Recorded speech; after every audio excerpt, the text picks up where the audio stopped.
The Peak Experiment, Chapter 1. My name is Carla Castillo, and I'm an Alpha Type A and motivated.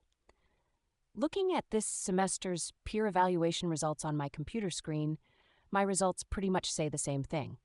I've got a few counts of ambitious and one count of squared away. I get cerebral every semester, ever since I discovered a computer glitch in our email firewall. That was a big deal.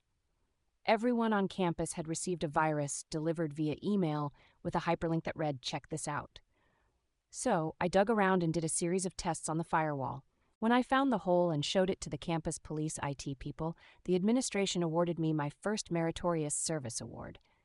Everybody knew, and ever since then I always get cerebral. But this one comment, a fill-in, grabs my attention. I can't stop staring at the word spring butt. One of my peers, and I don't know who because these evaluations are anonymous, called me a spring butt.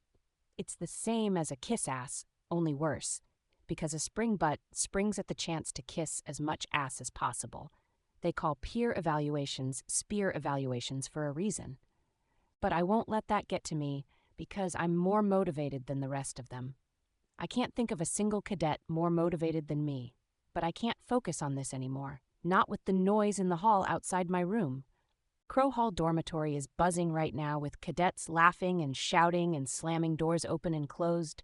Everyone is amped for our weeknight permission to leave campus, or liberty, which makes it feel like a Friday night, but it's only Thursday. We all have class tomorrow, and everyone is going out anyway tonight, even though it's dark and cold and miserable outside. I pull my hair back into a military regulation bun. When it's wet like this, I get it extra tight and sleek looking, but I don't like what I see in the mirror today. My eyes, nose, cheekbones, and chin have converged to make my face as narrow as possible. I jiggle my belt, and it gives a little. More miles, more protein, and fewer carbs will do that. Staying a little hungry will do that. Good. I take the buckle further back along the webbing. With my charcoal gray uniform, the danger here is always looking too masculine. I need some makeup. My roommate Jessica is rushing to shower and wash her hair. The steam from the hot water fills our two-person room. Tomorrow is a regular academic day, and then the final exercise, or FinEx, our graded training event before graduation. It's a United Military Academy tradition for everyone to go out on liberty before FinEx. Sleep is a crutch, as they say. A lot of things are done at UMA to prove that one is cool and tough. Plus, cadets like to do things just because it's the way they've always been done. Period. I haven't told anyone this, but I'm nervous about FinEx. Sleep deprivation is one thing, but there's been a cloud hanging over this event since last year when a cadet died. They say he got lost from his 4-person team, which we call a fire team, and was left behind in acres of forest surrounding the campus. They eventually found his frozen body caught in a thicket at the margins of the forest training area. Microcuts covered his face and neck, and he'd turned a gray color except for his fingers and toes. Those had turned a dark black beneath his skin. His family accepted his death as a training accident, and the investigation revealed no negligence on the part of the school. "Really, Jess?" I turn away. Jessica stands at her wall locker, stark naked and translucent. She has a very annoying habit of dropping her towel onto the floor and lathering her entire body in lotion. I imagine years of playing basketball and spending time in the locker room makes her very comfortable with communal living. She always apologizes when she remembers that I'm still in the room. "Sorry," she says, closing the lid to her lotion. "But, Carla, don't you get tired of changing in the little corner by the shower?" I shake my head. "It's not you," I say. "It's Axel." Installed up high in the corner of our room is an eye, a cylindrical camera with a round lens facing the room. The pupil's center is a tiny red light surrounded by a deep blue iris. Axel. Its eye never goes off. It never blinks. They've installed Axel hardware at different points at UMA and in every room. Jessica can reach the Axel camera from her rack or loft bunk bed for non-military types. Our wrists wear mobile Axel devices for transmitting and receiving data. It was unsettling when they first installed it and when issued the wristwear. Now, we're used to it, but I still won't change in front of it. Jessica takes a long look at my face, and I know she must have noticed my makeup. "Your eyeliner is a little thick," she says, running a brush through her mousy blonde hair. "It might be too much." For some reason, this comment doesn't bother me. In fact, Jessica has a way of putting people at ease, putting me at ease. "Can I help you fix it?" she offers. I wheel myself over to her in my roller chair. Her almond butter lotion fills my senses. "Let's tone it down a bit," she suggests, taking a cotton swab to me eyelid. She then takes a step back and nods. There. Our freshman year, before any of us knew each other, some of the guys made fun of Jessica for her deep voice and big build. She knew it but never cared, and it wasn't long before those guys quit.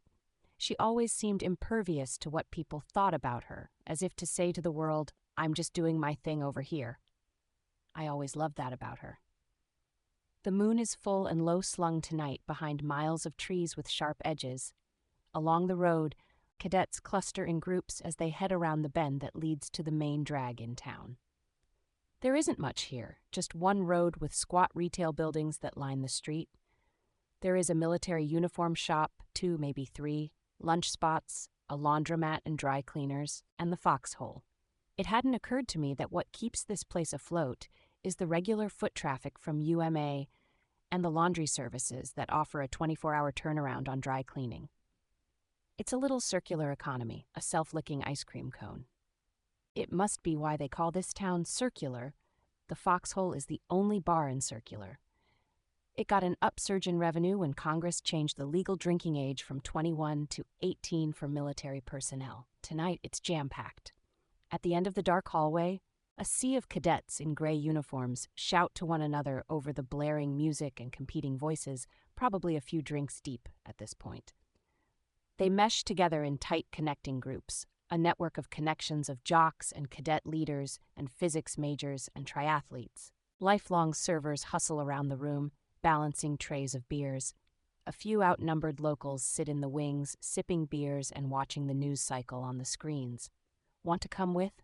Jessica motions toward the women from the basketball team, who are standing in a group together, but I don't want to. I have an agenda. I scan the bar for familiar faces and spot Ad Fredrickson with a pint glass in the air, holding court on the other side of the bar. "No, thanks," I tell Jessica. "I'm okay." Jessica chuckles, like she knows what I'm thinking, and maybe she does. "Okay. You can always come find me if you want. The team likes you." Jessica is too nice. Her teammates tolerate me at best. She sets off to hang out with her teammates.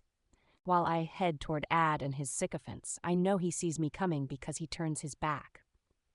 Nope, Carla Castillo is not invited," he says, spilling some of his beer on the floor. I push my way through the group, and everyone is smiling like they want to see us fight. "Oh, yes I am," I say as Ad steps aside finally and allows me the center spot. "Well," I stare at him. "Addison Fredrickson, Ad, my academic nemesis. Your hair is making you a full inch taller today." And it is. It's extra tall and extra curly today. He's always trying to fudge his height and hair. "I'm sorry. Where are my manners?" He lifts his beer and says to the cadets watching, "To Cadet Carla Castillo for knocking me off the #1 position in class standing. Long may she reign." Someone shoves a fresh beer in my hand and all drinks go into the air. "Hops?" I ask, wincing. This beer bites like an onion. "I thought you liked IPA," says Remy Hernandez.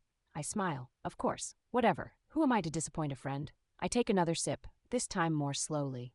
The muscles in my face and neck relax, and it's like I've slipped into a warm bath. Remy smiles back at me. Poor Remy. He's whip-smart too, but fell out of the running for top standing after a conduct incident, something to do with handcuffs, a female cadet, and the janitor's closet. It was one of the few spots on campus without Axel watching, but now it's got eyes there too, of course. I bring none of this up to Remy, not then and not now. Now everyone, Ad says over the noise, let's not get ahead of ourselves. We've still got this semester. We've still got FinEx. She may yet be usurped. Yeah, I wave him off. I have only one person to thank, which is you, Ad, for turning in your artillery and the death toll at Verdun paper late. Thank you for forfeiting those points. Everyone claps and drinks until we've forgotten what we're celebrating, if not just ourselves and our night and the next few days ahead. Ad smiles and bows, and then he grabs me around the waist and pulls me close. I stick my hand up and push him back until I'm the only one in the center. All eyes are on me, and that's exactly what I want. Chapter 2. The scene in front of me has grown a little louder, the temperature a little hotter, and the people a little drunker. Bursts of laughter erupt from different cliques. Every seat is filled, and every hand is holding a drink, and I've got this weird feeling as if everyone is too happy in this overdone, indulgent way. There are different UMA tribes scattered throughout the foxhole. There's the basketball team, where Jessica has parked for the evening, and a group from the men's choir. There's the clique of guys who go on hunting trips together during holidays in the fall, and then there's smaller friend groups of all men, or just women, who are roommates or neighbors from the same company. I'm all smiles. I work the entire room. It's easier with a little alcohol. In every group, there is someone I know well, and with every smile and handshake, I come to understand that near the end of my time at UMA, as I have climbed to the top of my class, something has rearranged in my mind. My vision of myself as being that person is now in focus. I'm not type A insecure, I'm type A. That's it. A cluster of Charlie Company cadets stands around in a huddle. No one I know is nearby, including my twin brother Carlos. My stomach sinks to the floor and my buzz is snuffed out like hot coals in the rain. I search the room, hoping that I missed his face in the crowd of cadets. It's possible, but doubtful, that he would have stayed back at Crow Hall. Why haven't I seen him yet? Remy, I grab his shoulder. Have you seen my brother? Remy looks at me and winces. There's some guys upstairs, he says. The second floor of the foxhole is an abandoned space that smells like a fryer, and while there's not technically service up here, the owners let cadets use the area for informal gatherings. They keep the drinks coming, and thus our little stipends keep flowing. The walls are bare except for a mounted TV with the cord dangling from the back. There's an overflow of cocktail tables and bar stools shoved into a corner. Under a lone overhead light, I've found a group of cadets sitting and standing in a tight huddle. A white-haired lady moves around them, doling out trays of beers. It's not many cadets, maybe 15, all boys, all quiet. I search the guys gathered around for someone I know, but the light casts harsh shadows on everything and everyone. The group explodes in cheers and boos and money exchanges hands. A couple of guys get up from their seats, opening my view to the center. And it's Carlos there at the center, hunched over a speaker where a pair of empty shot glasses sit next to a giant half-empty liquor bottle. Maybe vodka. I skirt around the side walls behind the guys standing up. I don't want Carlos to see me coming, though I'm not sure why. When they settle back down and draw their focus again toward the center, I catch a good look at him under the spotlight. Beads of sweat pepper his forehead and soak his hairline. His eyes have glazed over and left him with an expression of having just taken a sedative and liked it. As for the guy sitting across from him, Schaffer, he's in much better shape. He's composed and serious and not like he's a nudge away from toppling onto the ground. He's got at least 20 pounds of bulk on him compared to my brother, which helps. The two of them sit like mirror images, like a pair of Rodin statues. From the corner of my eye, I see Carlos's roommate, Rich Jordan, the light reflecting off his glasses. He is taking bets and collecting bills from people. The last time the guys took to placing bets and taking shots was sophomore year, 2 years ago, during summer training in California. We had all been released to the barracks early one Friday. Our tour of the flight line was over, and the higher-ups wanted us out of their hair. Everyone had been drinking for a while before the bets happened. Carlos and Rich Jordan got alcohol poisoning that night. Carlos fills the shot glass in front of him and raises it to Schaffer. He knocks it back in one rigid motion, forcing it down with a winking, agonized expression. "You can do it," some guy next to Carlos says. The guy reaches out and steadies Carlos. He's so stupid. Carlos is stable, and guys burst into cheers and slap him on the back, and Carlos smiles this dopey grin while his eyes droop shut and then open again. Schaffer takes his shot without the wincing, exaggerated knocking back, or grinning and drooping. There's a buzz at my wrist, and in waves everyone else's starts buzzing too. I look down at my wrist and watch the blue pulse of light until text flashes across the screen. Liberty secured. All cadets return to Crow Hall. Groans and complaints fill the air, and a few guys sitting in the center stand up. Schaffer starts looking for his jacket and watch cap. Some guys look around for their stuff, and a few others carry out their jackets and start heading for the stairs. A tiny panic sets off inside me and screams. We have to get back before they close the gate. I must go. Should I just leave? I look at Carlos. He's still sitting at the center like a statue with his eyes shut. Carla, help me get him back to campus. It's Rich. He's put on his jacket and his watch cap is pulled down tight over his ears, so his face is all glasses. He climbs underneath Carlos, getting ready to carry him out. I feel like one of those deer caught standing in the middle of the road, not knowing that I should just keep moving onward. But I can't leave now. I can't blow him and Carlos off, even though I really want to. Come on, Rich yells, struggling under Carlos's weight. I get close to Carlos and make myself eye level with him. Looking into his face, I shake him by the shoulders. Carlos! The wind outside is frigid, and there's an electric quality to the air hitting against my face as I shuffle out of the foxhole, with Carlos's right side slung over me. The moon hangs low and full in the sky, following us back onto the 2-lane road that leads to UMA. Up ahead, cadets shuffle like black spots moving along the road far, far ahead. A trickle of cadets behind us zips past, and soon I'm sure we're the last ones in this sad little file. I move my legs, willing them to go faster, trying to keep up, but this burden of Carlos, limp like a fresh corpse, is too much. I start to break a sweat. You all go ahead, Carlos says, breaking his silence. I'll walk myself back. You guys shouldn't get in trouble because of me. It's only his mouth that moves when he says this, and if he had said it earlier, back before we left the foxhole, I would have let him have his way. As it is now, there's just leaving him in the road or leaving him in the ditch where the forest meets the concrete. I strain my eyes for a view of the situation up ahead, past the bend where the cars can't see. No cadets are in view anymore, and we've fallen too far behind. We're going to have to jump the gate, I say into the open air toll of us and no one in particular.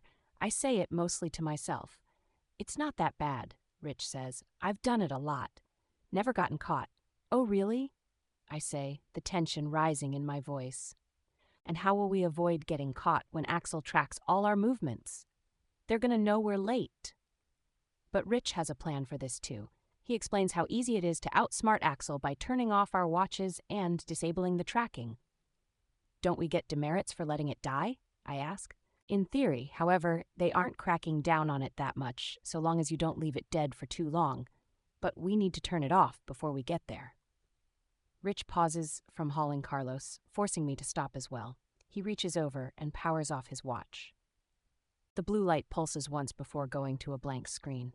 He looks over to me, past Carlos's slumped head. I don't have any better ideas, and I power mine off as well as Carlos's. We reach the bend in the road, past the point when the cadets disappeared into the darkness.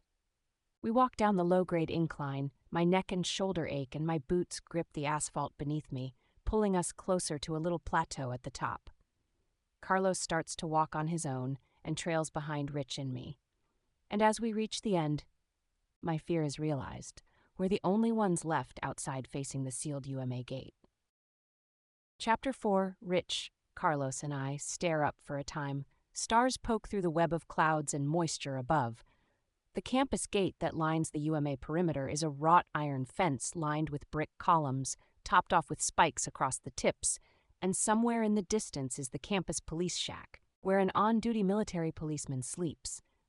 Otherwise, there isn't a soul around except the three of us, and for a moment, it's like we're the only 3 people in the world, with miles of forest and darkness surrounding a lone, menacing fence.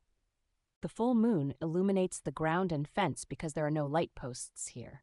Listen, Rich, I say. Next time Carlos wants to do something stupid, anything stupid, please punch him in the face. Rich nods. The chill has crept into my jacket, gloves, socks, and the bones in my fingers. The longer I stand at the base of this gate, the longer I fight the urge to shut down and become an irrational, frozen animal. How will I get over the top without catching a trouser leg? Just don't look down, Rich says. He then leads the way to the fence where the shrubs begin. He grabs hold of the fence post and starts to climb. Carlos and I watch as Rich, like a spider, angles his legs and body to the right footholds, pulling himself higher up the fence, closer to the top. He reaches the sharp edges and moves one leg over, hovering his chest across the top, then the other leg. It's surprising how loud the sound is of ripping cloth. It cuts through the night, through the cold, and the airwaves. I wince, but nothing happens. Halfway down inside the gate, Rich whispers, "What are you waiting for?" I look over at Carlos, who must have sobered up since the foxhole. I know I have.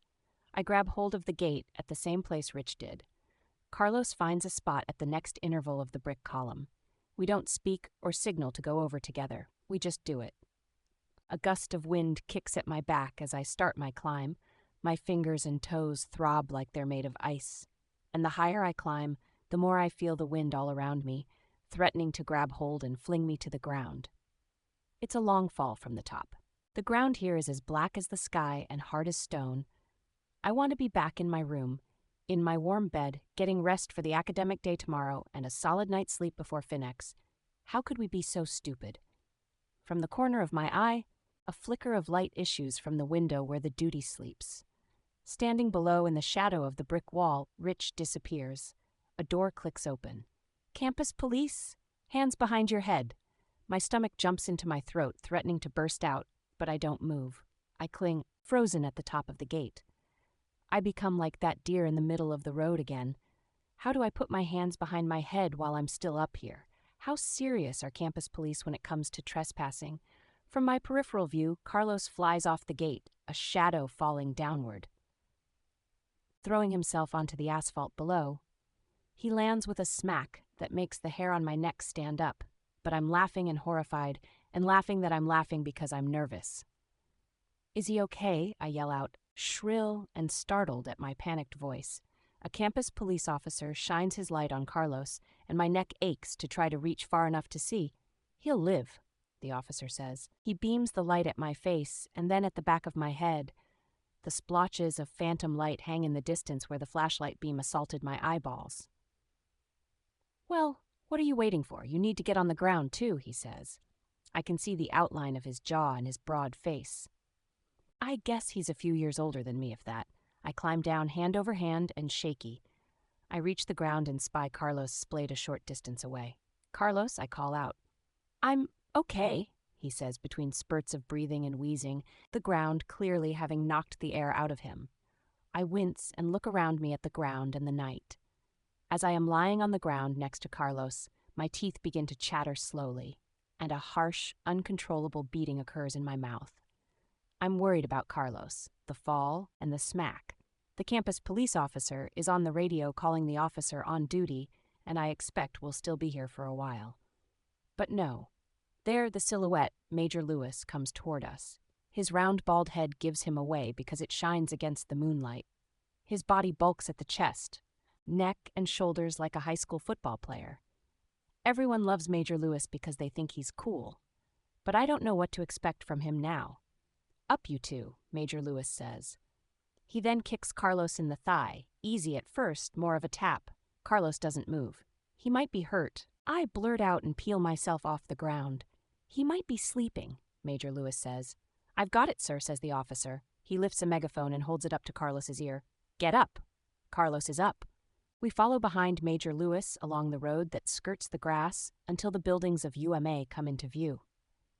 In the darkness, UMA looks like nowhere special at all, just a series of brick buildings and clean sidewalks. But I know what I'm looking at.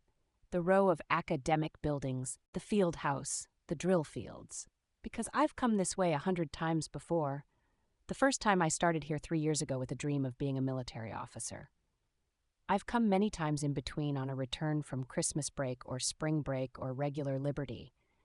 And now, just a few days before graduation, I come escorted like some kind of menace. Some cadets think jumping the gate is a rite of passage, but I don't know. This isn't who I wanted to be. This wasn't supposed to be my story. The blue snow salt crunches under my boots, and my feet ache from the cold, the climbing, and the walking. We finally reach the main sidewalk that runs through the center of UMA. In front of us stands a giant building, the centerpiece of the UMA campus, Crow Hall. The stone eagle sits precariously at the building's highest point, jutting over the main entrance as if flying out of the facade of the building, bursting through the brick and mortar. I look up stretching my neck to see directly above me as Major Lewis pulls open 12-foot double doors leading inside Crow Hall, Chapter 5. The warmth of the rotunda is like an off switch for the temperature receptors screaming in my body. It seeps into my bones as I begin to thaw out. Carlos and I follow Major Lewis past the darkened staircase and into the first office on the left. Inside, it stinks of burned popcorn. The bag sits open on the desk, and there is a cot along the wall with a rumpled sleeping bag on it. The TV in the corner shows the news cycle.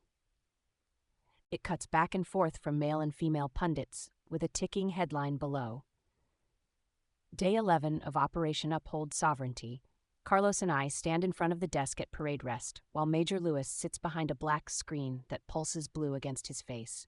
And behind him, in the corner of the room, sits the mounted camera, the rounded lens, Axel's eye watching over us. Axel is not picking up your devices, Major Lewis says, still touching his screen. He then leans back in his chair looking over the screen at us. Now, why is that? I explain how we turned them off to avoid detection. As I stammer over my sob story of how I only did this to help my brother, Major Lewis arches his eyebrows and opens his eyes wide until they are big and round and patronizing. I'm done explaining, but he keeps looking at me. There is too much white in his eyes. Well, Major Lewis says, unblinking, shutting off your watch might have worked a year ago, but Axel is too smart for that now. He clacks away. I turn on my watch and elbow Carlos to do the same thing.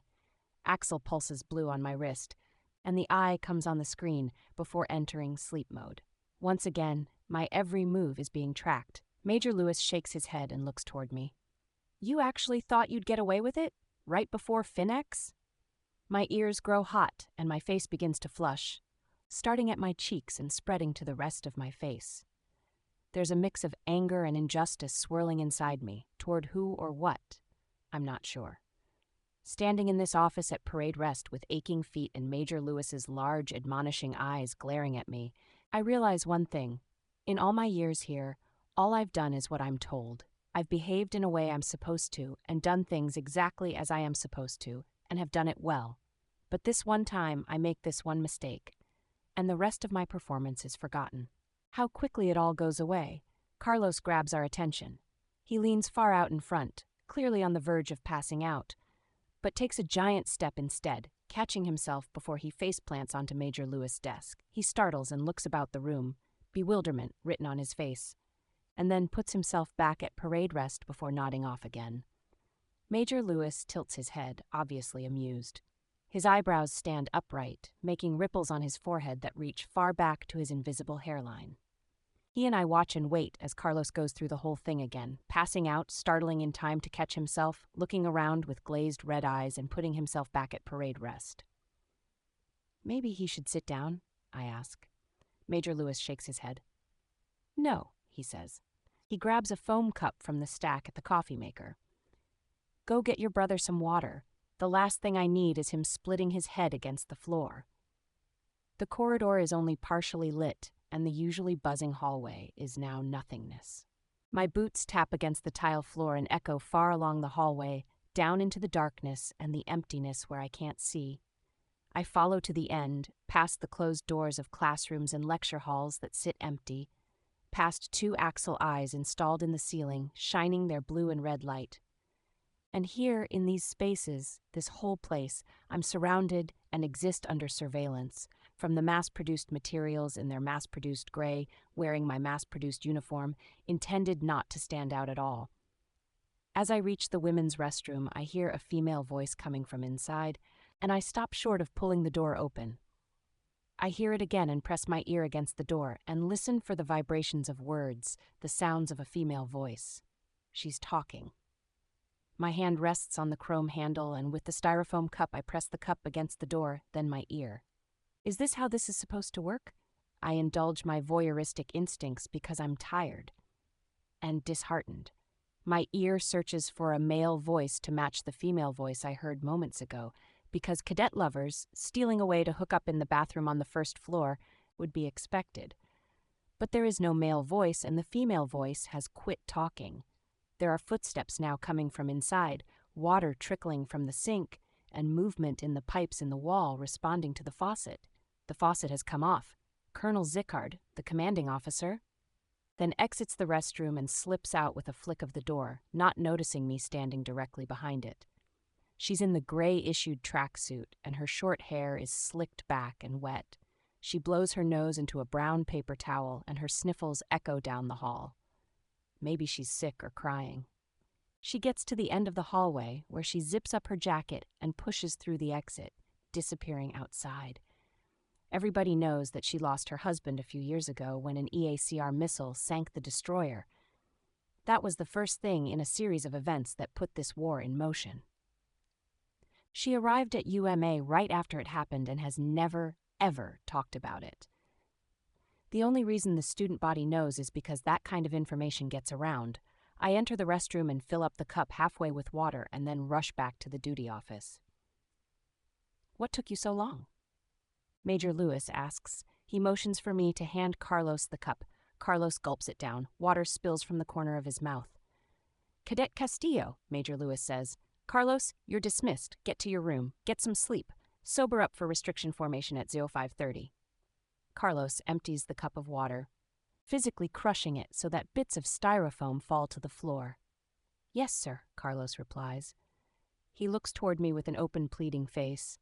I shrug and he leaves the office. We're alone in the office and the tension is palpable, but I don't know why. Major Lewis looks up and comes out from behind his desk, takes a seat at the edge, and crosses his arms. "Carla," Major Lewis begins, "what happened? What are you doing in my office right now?" At the earnestness of his face and gentle tone of voice, it takes everything I have to keep from dissolving in tears. I never get in trouble. I've never been in detention. I've never been grounded. All I want is to graduate at the top of my class and give the valedictorian speech and realize my full potential in this big, historic war of my generation. It's what I deserve, something like destiny, my destiny. But instead, I'm here in trouble for jumping the gate. My eyes begin to well with tears. I know. My face and the top of my ears get hot. I can feel them beaming red, but I can't help it. My voice cracks. Major Lewis frowns and leans back, opening the distance between us. My emotion has seemingly made him uncomfortable. "Look, Carla," he says, "I have to issue you demerits. Even if I only stayed back to help my brother?" The words come flying out of my mouth. I wanted to make sure that he made it back to the hall in one piece. But I can see on his face that it's no use. It's no use begging. It's only making him more uncomfortable. He flinches and shakes his head before resuming his post behind his desk. I want to leave so bad. It's late. I'm alone in this office with Major Lewis. It's awkward. I wish none of this had happened. "I'm assigning you extra duty tomorrow for missing lights out," he says. 50 demerits for jumping the gate. Consider yourself lucky. Should a need arise, you'll need to clear your schedule to arrive at your appointed place of duty. You're dismissed." I straighten my posture, making myself rigid, mirroring his seriousness in some last attempts to keep my dignity. My class standing is sunk, 1 or 2 spots, or worse. It's too late in the year to recover a total blowout. "Good evening, sir." Outside his office, tears run down my face. Can I even recover? My watch buzzes and Axel lights up on my wrist. First his eye, then the text reminder to input my 24-hour survey, which is now late. I feel people are treated fairly at UMA. I swipe up for yes. I feel that I belong at UMA. I swipe up for yes, Chapter 6. The noise from the voices shouting in the hallway assaults my sleep like a drill to my temple. I force my eyelids to open, and the ceiling comes into focus. It hurts to wake up. My neck and shoulder hurt from where I had carried Carlos. The soles of my feet ache, and my body is stiff like it's working through a fever. I know it's just sleep. It's been months, maybe even a full year since I've woken up after the freshmen start their morning shouting, but good on them. When I was a freshman, I remember taking sadistic pride in waking up earlier than the upperclassmen and shouting the morning announcements in a loud, shrill voice. It's the little things that keep you going as a freshman when you have to make like a human alarm clock. Jessica is in her uniform, reading with her feet kicked up at her desk. The cloaked woman on the cover of her book seems to glow against the purple backdrop. The tips of her leather boots sparkle like precious stones. Hurry. I must hurry. I pull back my hair, which is coarse and dry like a horse's mane, but no matter. I rush to polish my boots and try to smooth out the 2 deep scratches that cover the top of the right boot. They stare back at me as I rub the polish in, willing the leather to mend. It's like trying to polish a turd. My second pair is ready to go. The pair I save only for inspections, and I give them a quick bit of polish and get lost swirling the blob until a deep shine reflects at me. Perfection. Jessica sets down her book. What ended up happening last night? She asks, gently. I was worried about you when you hadn't made it back. I explain the events and push harder into my boot, putting more polish onto the tips, on the sides, dipping my rag in the tin I've filled with water. I slip on my boots and set my feet on the floor. It's unfair, I say, standing up. I wasn't drunk. I wasn't gambling. I wasn't involved in any of it. The only reason I was late was because of someone else. Jessica's eyes go wide as I tell her the story. I can tell she's trying to hold back from acting like it's a big deal, but it's not working. Then she nods, leans back in her chair, stretching her broad body and long legs until her joints pop. Well, I'm sorry to hear how that went down, she begins. The way I see it, you did what you thought was right and got a little burned. She gives a half shrug. Your demerits probably won't make a dent in your class standing. It's not a big deal. Everyone has a few demerits by now. I turn away from Jessica and face my desk. I'm not like most other cadets. This is a big deal. I'm not obsessed with having a perfect record, and it wouldn't bother me if I deserved it. But I didn't. Rich deserved to get in trouble, but managed to run off. It's just the principle, I say. Not me. I can forget about me. But intentions matter, don't they? Not here. Jessica waits for me, and then we set off together into the main corridor, where the freshmen have stopped their human alarm clock routine. Their shouting has evolved into a blend of soft voices, relaxed, and talking. The upperclassmen are out now, and the 100 or so cadets of Delta Company wait for formation to begin. I'm coming out later than usual. Most people are already here, and with the hot stare of a couple of people, I wonder if people heard I got caught jumping the gate. At the tail end of my squad, looking straight ahead, Cox and Maldonado, my 2 lone freshmen, stand at parade rest. Cox pops to the position of attention. "Good morning, ma'am," she declares. "Good morning," I reply quieter than she did. Was I this eager as a freshman? I stop in front of her and start with her hair. Nothing formal. Pop inspections on the freshmen is another way to keep them on their shiny leather toes.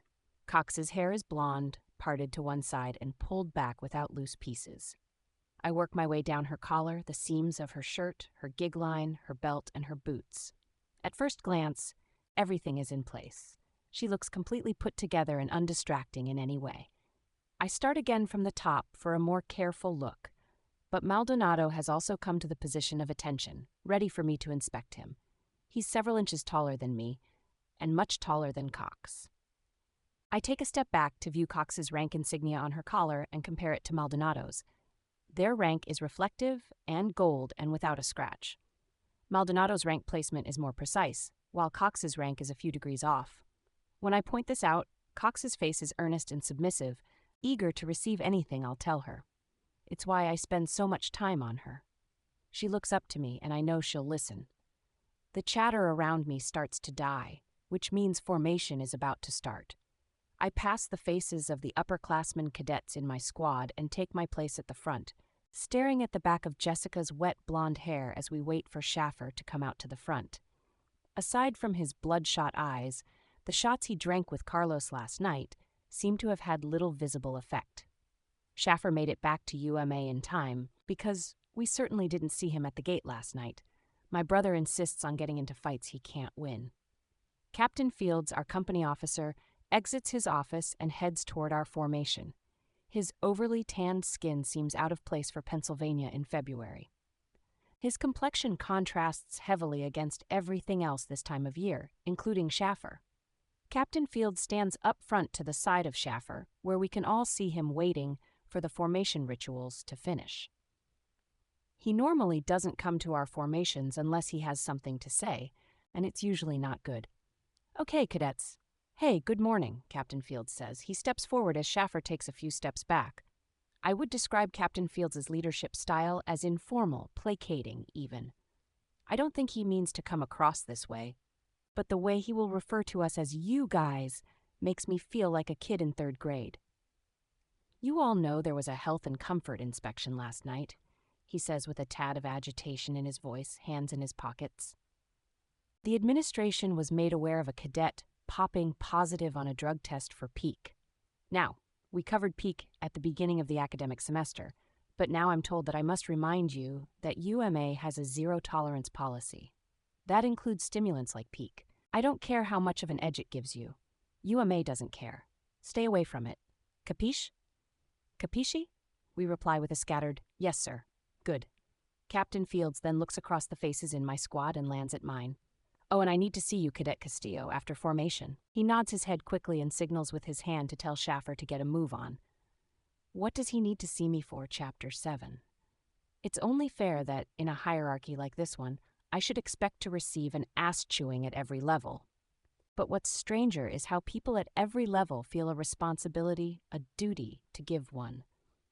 That's the impression I got from Captain Fields this morning, who seemed like a well-trained machine, spitting out the script in algorithmic response to when a student gets in trouble. He said, from behind his desk, "What were you thinking? And I'm disappointed," stuff like that. I, too, went through the motions of showing remorse and acting as if I deserved it, even though I didn't. I hurry to ethics class, a short walk from Crow Hall. The sky is clouded and gray, and the grass and dirt have a dullness. The color is drained away like the sun had failed to penetrate for months. The main sidewalk that runs down the center of campus has only a handful of cadets traveling on foot. Still, in a few minutes or so, this sidewalk will be full of cadets making the grand departure from the dining hall toward the academic buildings. In the lecture hall, most of the seats are still empty. I set down my bag and strip out of my jacket, sinking into my chair. Soon, it will be all booming voices, males jockeying and posturing and puffing out their chests, trading stories about the foxhole. But not yet. My fingers, toes, and face relish the warmth from the heating unit that rumbles overhead as cadets trickle in and fill the stadium chairs around me. 6-week exams come back today. Ad and Remy should be walking in at any minute. I wonder if they know I got caught at the gate, but it's not Ad or Remy walking in.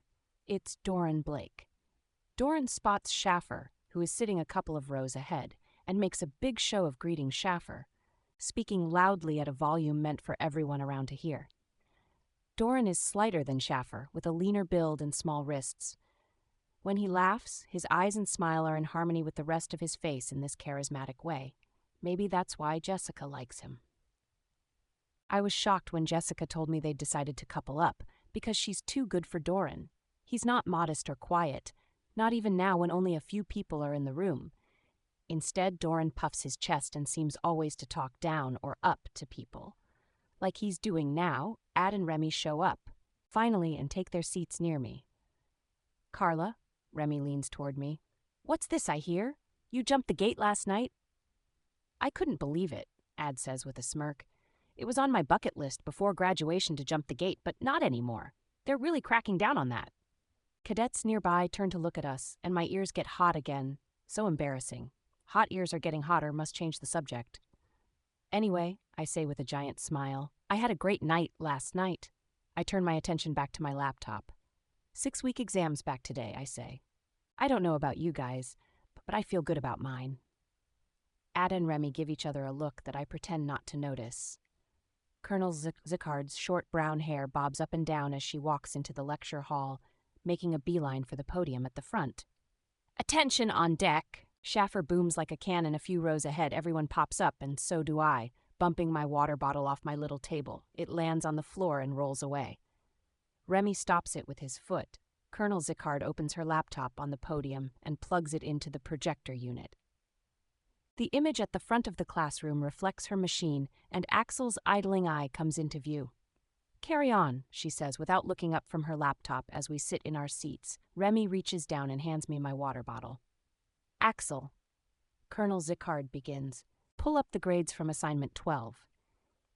Axel's eye pulses a blue light on the projection screen before delivering a pie chart showing our class grades. A tiny purple sliver shows one person who scored a 99%, but most of the class scored somewhere above 80%. There's one sliver in red showing 4 cadets who scored below a 60%. Colonel Zickard moves in front of the podium. Her figure is small but trim. Her black and gray uniform sits perfectly form-fitted to her athletic build, and her boots reflect the recessed lighting overhead. For your 6-week exams, some of you could have done much better. It's obvious a few of you didn't read the assigned reading, Colonel Zickard says. She stops pacing and looks up to search the faces in the lecture hall until she stops at Doran. Cadet Blake, your answer to question 3. Doran takes a moment to stare at his laptop, obviously to get to his exam. Like cadets around me, I too discreetly open my exam to have a look. In the Stanford prison experiment, prisoners were infected with chlamydia by researchers and treated with a topical ointment to test whether a topical or antibiotic would cure the disease, says Doran after a painfully long silence. Colonel Zickard stands in front, crossing her arms. Wrong answer, Cadet Blake. She searches the room again and stops. Cadet Schaffer, Colonel Zickard says, your responses were by far the shortest of the class in terms of word count. She searches the room, maybe for someone else to roast. I want to raise my hand. I want to shout, pick me. I've got the answer she wants. Let me save the class from the public torture. She scans the lecture hall again until she stops at me. Cadet Castillo, Colonel Zickard says, please stand up and find your answer to the last question. Though no one dares to look in my direction, Colonel Zickard's focus and attention beam onto me. I've got this. I clear my throat and begin. The Stanford prison experiment is important because the researchers learned that people conform to the social norms that they're expected to play. However, the situation and context are highly influential as well. This is important for military officers to understand because leaders face tough, morally ambiguous situations. The circumstances cannot dictate morals. As officers, we must be cautious in decision-making, not only to avoid risk, but also to avoid groupthink and bias creeping in. Upon reading it aloud, it's the most stuck-up answer, the most ass-kissing spring-butt answer I could have written. I didn't mean for it to sound this way. I thought she would like it, but judging from her hard expression, I can't tell. The redness from my ears creeps to the rest of my face. Cadet Castillo, she begins, that was the best answer of the entire class.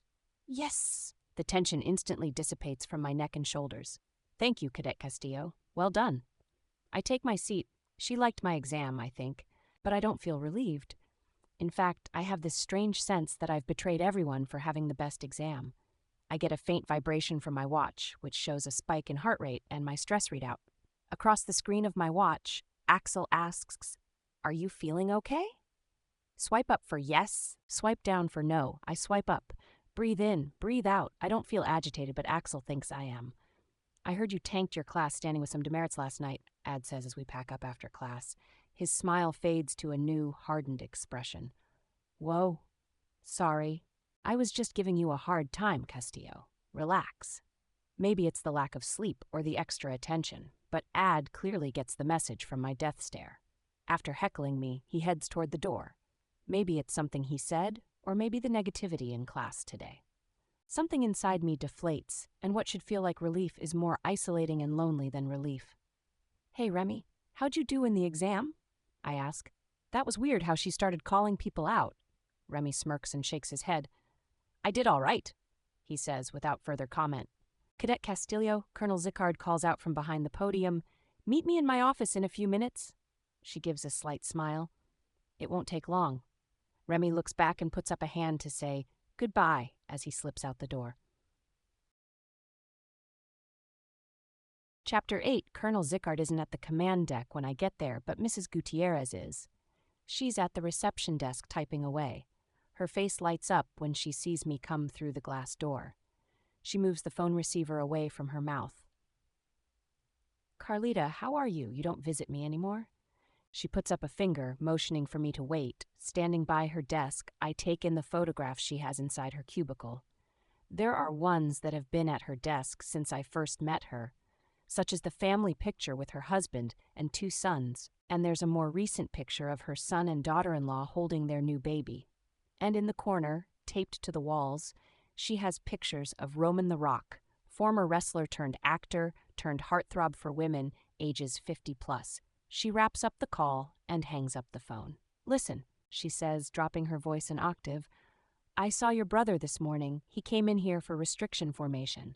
She pulls her lips together like she's waiting for me to say something. Oh yes, I say, taking the bait. Carlos got very drunk last night. She furrows her brow. Is he okay? Yes. Actually, I haven't talked to him today. I assume he's fine. He made it to restriction formation, so that's already a win for him. Mrs. Gutierrez gives a deadpan look. I don't think she's impressed with my answer. Well, I don't think he'll get kicked out, I offer. Not this close to graduation, but I've heard of that happening before. He just got some demerits, some restriction. Mrs. Gutierrez keeps a hard look on her face. Well, Carlita, she begins, no matter what happens, I want to remind you, family comes first. That's it. I fight the urge to roll my eyes. Family first is why I got in trouble. If I didn't think about family first, I would have left last night and feel a lot better today. I know I'm beginning to get defensive. I smile. You're right, I say. Colonel Zickard arrives at the command deck. I'm so sorry I've kept you waiting, Carla. Mrs. Gutierrez, Carla is crushing it this last semester. Did she tell you she's at the top of her class? I smile. The grandfather clock in the corner of the waiting area reminds me that I've been waiting at the command deck for almost 10 minutes, and I need to get to swim conditioning. Follow me, Colonel Zickard says. Inside her office sits a grand oak desk and an oversized rolling chair in a floating configuration. In the corner, she has a large bookcase filled with military books with black, red, or gray spines. There's a collection of plaques and mounted Ka-Bar knives from her different duty stations. The large window faces the UMA campus below, and I spot a couple of cadets in gray uniforms transiting from here to there like toy soldiers. The smell of coffee arrests me, and I look around, searching for the coffee maker. It sits on a little cart in the corner. Colonel Zickard sits down behind her desk and motions for me to have a seat on the sofa. I didn't know it until now, but I've been waiting for this moment when she would invite me to her office and take me into her confidence. She sets out 2 small cups of coffee and a pile of creamers, the dry ones that don't need refrigerating. I gratefully take a sip of that bold and bitter taste, and then I'm ready for anything, firing on all cylinders, moving along on those 5 hours of sleep just fine.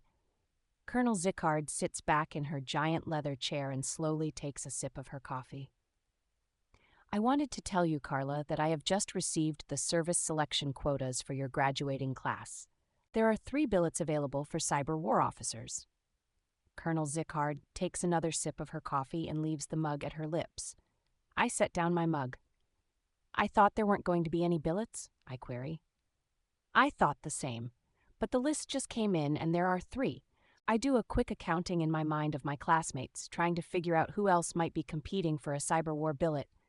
My mental gymnastics come to the same conclusion as always. The only way to get the military career you want is to be as close to the top as possible. Ma'am, I begin, I was issued 50 demerits last night for jumping the gate. It's a long story, but I'm probably behind Addison Fredrickson now. Colonel Zickard leans back in her chair, but her expression is the same. Carla, I'm aware of everything on this campus, she states plainly. You're still competitive for a billet. I expect it will all shake out after Finex. Finex. I nod, a little unsure. Axel, she says to her laptop, print the document, open billets for the class of 2045. The light from her laptop pulses against her face in a harsh blue light. The printer whizzes to life. She reaches for the paper off the printer and hands it to me. It's a list of billets available for my graduating class, every category, and quota available. Since the start of the situation in the Far East, most of the billets have been for surface warfare, submarines, infantry, and logistics specialties. But there, at the bottom of the list, are 3 for cyber war. Carla, Colonel Zickard begins, I believe in you. I believe in your potential as an officer in whichever specialty you choose. It's been a pleasure to watch your progress through UMA, and it was a pleasure to see you take your place at the top of your class as of last semester. She pauses. I fight the urge to let a smile creep across my face. We've never had a female valedictorian, she says. Your example would be something special, something that hasn't been seen yet. It's a lot to put on your shoulders, but I want you to be aware of it and even get comfortable with it. It's symbolic and affects all cadets. I'm not sure why I didn't see this coming, Perhaps I wasn't expecting an overt statement of the obvious, that UMA continues to be a male-dominated place. And though there's more women now, and we're doing impressive things, we still haven't had a female valedictorian. The word symbolic hangs in the air, though. I take another sip of coffee, a long one this time, and look down into my mug. I don't see how I can do it, though, at this point. I say, fishing for reassurance. To be honest, I'm still processing what happened last night. It's no pressure, Carla, she says gently. If you pull it off during Finex, more power. If not, I think you're still competitive for a billet. Being the first female valedictorian would be something special. And there it is again, the blood flowing to my face, the heat ringing at the tops of my ears. Only the lines around Colonel Zickard's eyes are enough to distract me from the pressure, but she's not aloof anymore. She seems happy. Pleased, I smile and nod. Thank you for believing in me. I don't know why I say it, but it's what I feel, because finally I think she's validated me. I've been following her lead all along at UMA. When I think about who I want to be like, it's her. I didn't know I wanted her to approve of me until this moment when she finally had. Oh, I'm sorry, Carla, she says, getting up from her chair. I've kept you too long. She heads to open her office door, cueing me that the end has come. Make sure to tell your professor I kept you if you get any trouble. Yes, ma'am, I say, though I have no intention of doing this. Come by to talk, Carla, anytime. Does she really mean this? Does she now have an open-door policy with me? I let that smile crack. Thank you, ma'am. I then head out of her office, wave goodbye to Mrs. Gutierrez, and race out from the command deck. Chapter 9. I'm always reluctant to change into a swimsuit in the wintertime. The air is cold in the empty locker room that smells like chlorine. I carefully fold my button-up and cargo pants, placing them on top of my boots and inside the locker. Cold air on my skin gives me goosebumps across my arms. It's a relief to show up a few minutes late because every other day when the class first starts, we do this thing, which I'll call the Parade of Women Cadets in issued swimsuits. This is when, for no reason at all, we women leave the locker room as a group together and unintentionally walk out to the pool past all the guys who have long since changed into their swim trunks and are sitting at the bleachers. I shut the locker, pull my swim cap over my head, and grab goggles. Marching onto the pool deck, I feel weirdly underdressed, like a nightmare when you are the last one to notice you're naked. But this is all in my mind today, and the usual smell of chlorine and the echo of splashing around the pool drowns my thoughts. I line up behind Rich, who is wrapping up his set. I haven't seen him since he escaped at the gate last night, and I have nothing nice to say to him. Still, he gives me a knowing look before hopping in. When it's my turn, I brace myself for the cold, slip into the pool, push off the wall, and stare down at the blue line below. Swim conditioning wraps up early, and we're out ahead of schedule for the noon meal. On my walk back to Crow Hall, my wet hair soaks into my watch cap, a beanie for non-military types, which I've pulled tight over my ears to retain some heat against the wind outside. Rich walks ahead of me some distance away. I can tell his gait from the other cadets nearby, and I can't help but wonder if he is intentionally avoiding me. He slips inside Crow Hall before I get there, and for the moment, the glass double doors remind me that this place is my home base for warmth and rest and catching up on sleep. The heat in the building is like a warm blanket, and instantly my head and eyes weigh me down with sleep. I desperately want to take a nap. I make it to the Delta Company area. The hallway is long and empty and unobstructed except for Axel's eye. It dilates its blue pupil and registers my presence from the stairs. I head for my room, hoping for a moment of privacy. Cadet Castillo. Cadet Castillo. Captain Fields stops walking and stands in the middle of the hallway, waving me toward his office at the other end. My heart sinks a little. I amble over in his direction, placing my bag and books on my chair in my room as I pass by. Of note, Jessica is not in there for now. I hope whatever Captain Fields wants is quick. Yes, sir? I say, standing at his doorway, hoping he doesn't ask me to come in. Cadet Castillo, he says from behind his desk, I need your help. He's shuffling papers into a 3-part folder. I'm presiding over a conduct adjudication during noon meal. I need to find a cadet witness for the proceedings. I need your brother, and I need you to tell him he needs to be at the command deck to serve as a witness. My heart sinks further.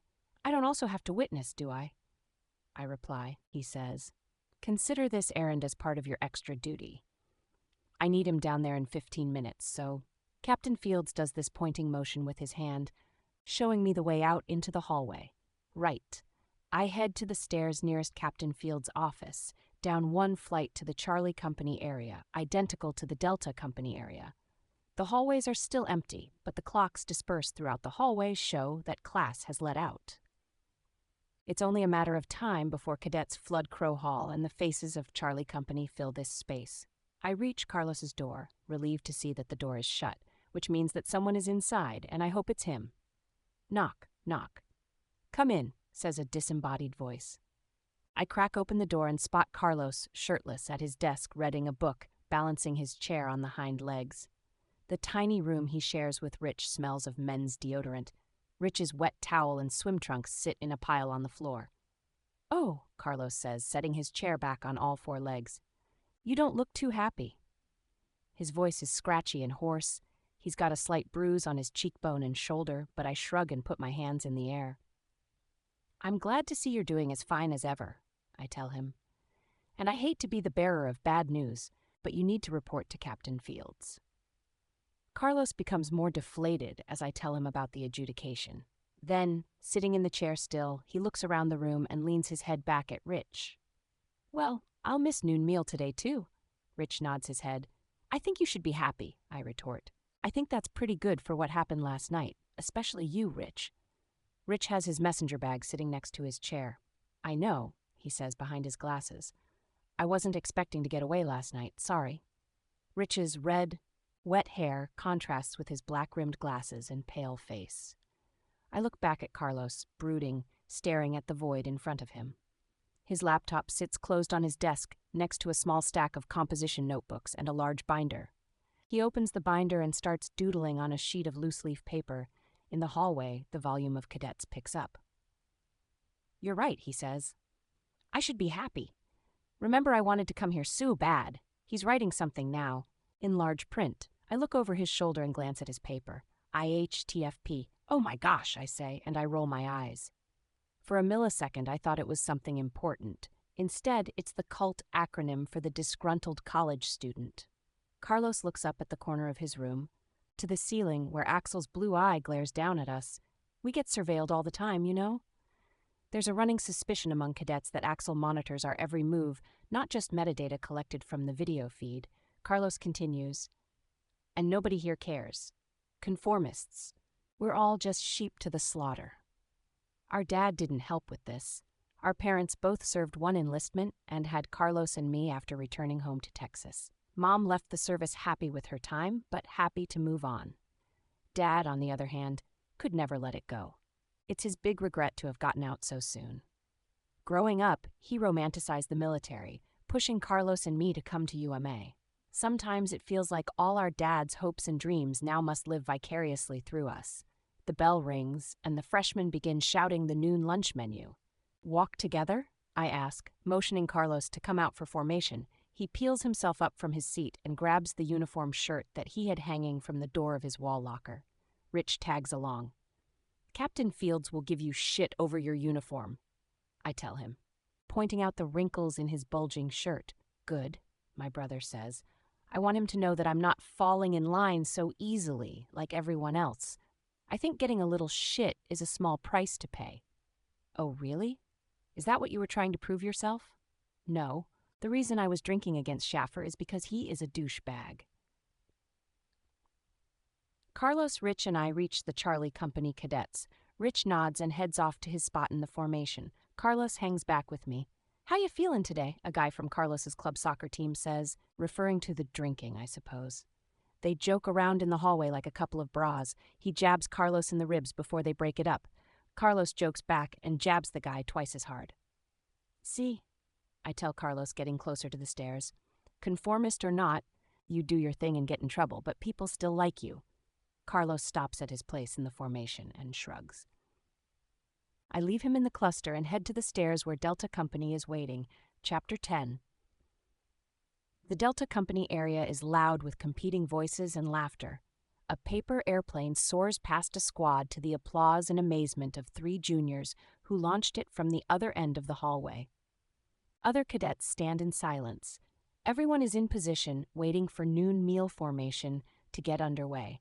Cox and Maldonado and the other underclassmen stand around with bored expressions. Well, Cox and Maldonado are doing exactly what they're supposed to do, which is to stand at parade rest and talk to no one. Jessica's squad seems more vibrant or engaged. Their upperclassmen talk to one another. She's got one junior who regularly inspects her freshmen's uniforms and quizzes them on military topics. She's drilling her guys right now. Schaffer gets in front of Delta Company, and we do the standard drill formalities before making a right face and marching to the end of the hallway. Everyone gets clogged at the stairs trying to get to the same place at once, and it's worse outside.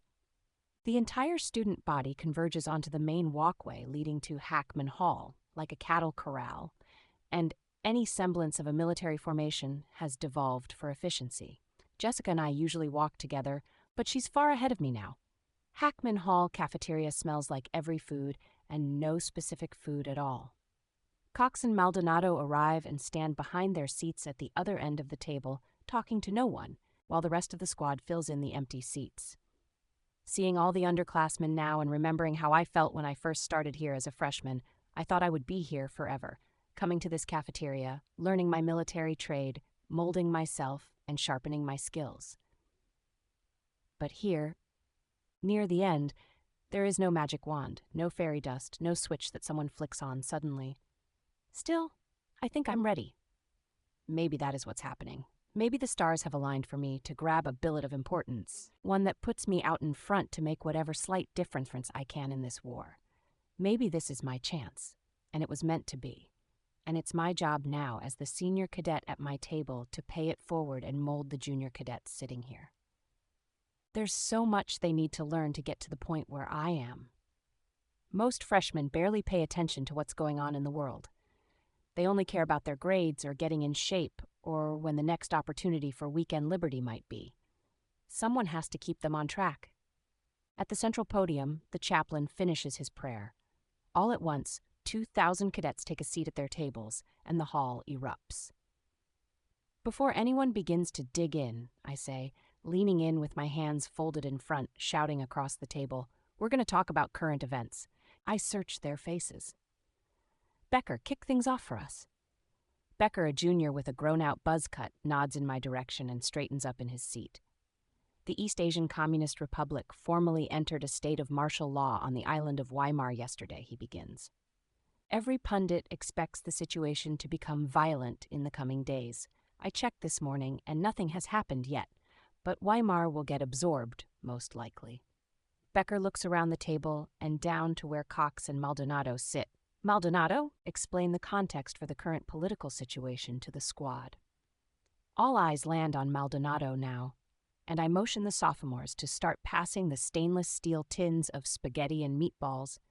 Maldonado sets down the serving fork after dumping a mound of pasta on his plate.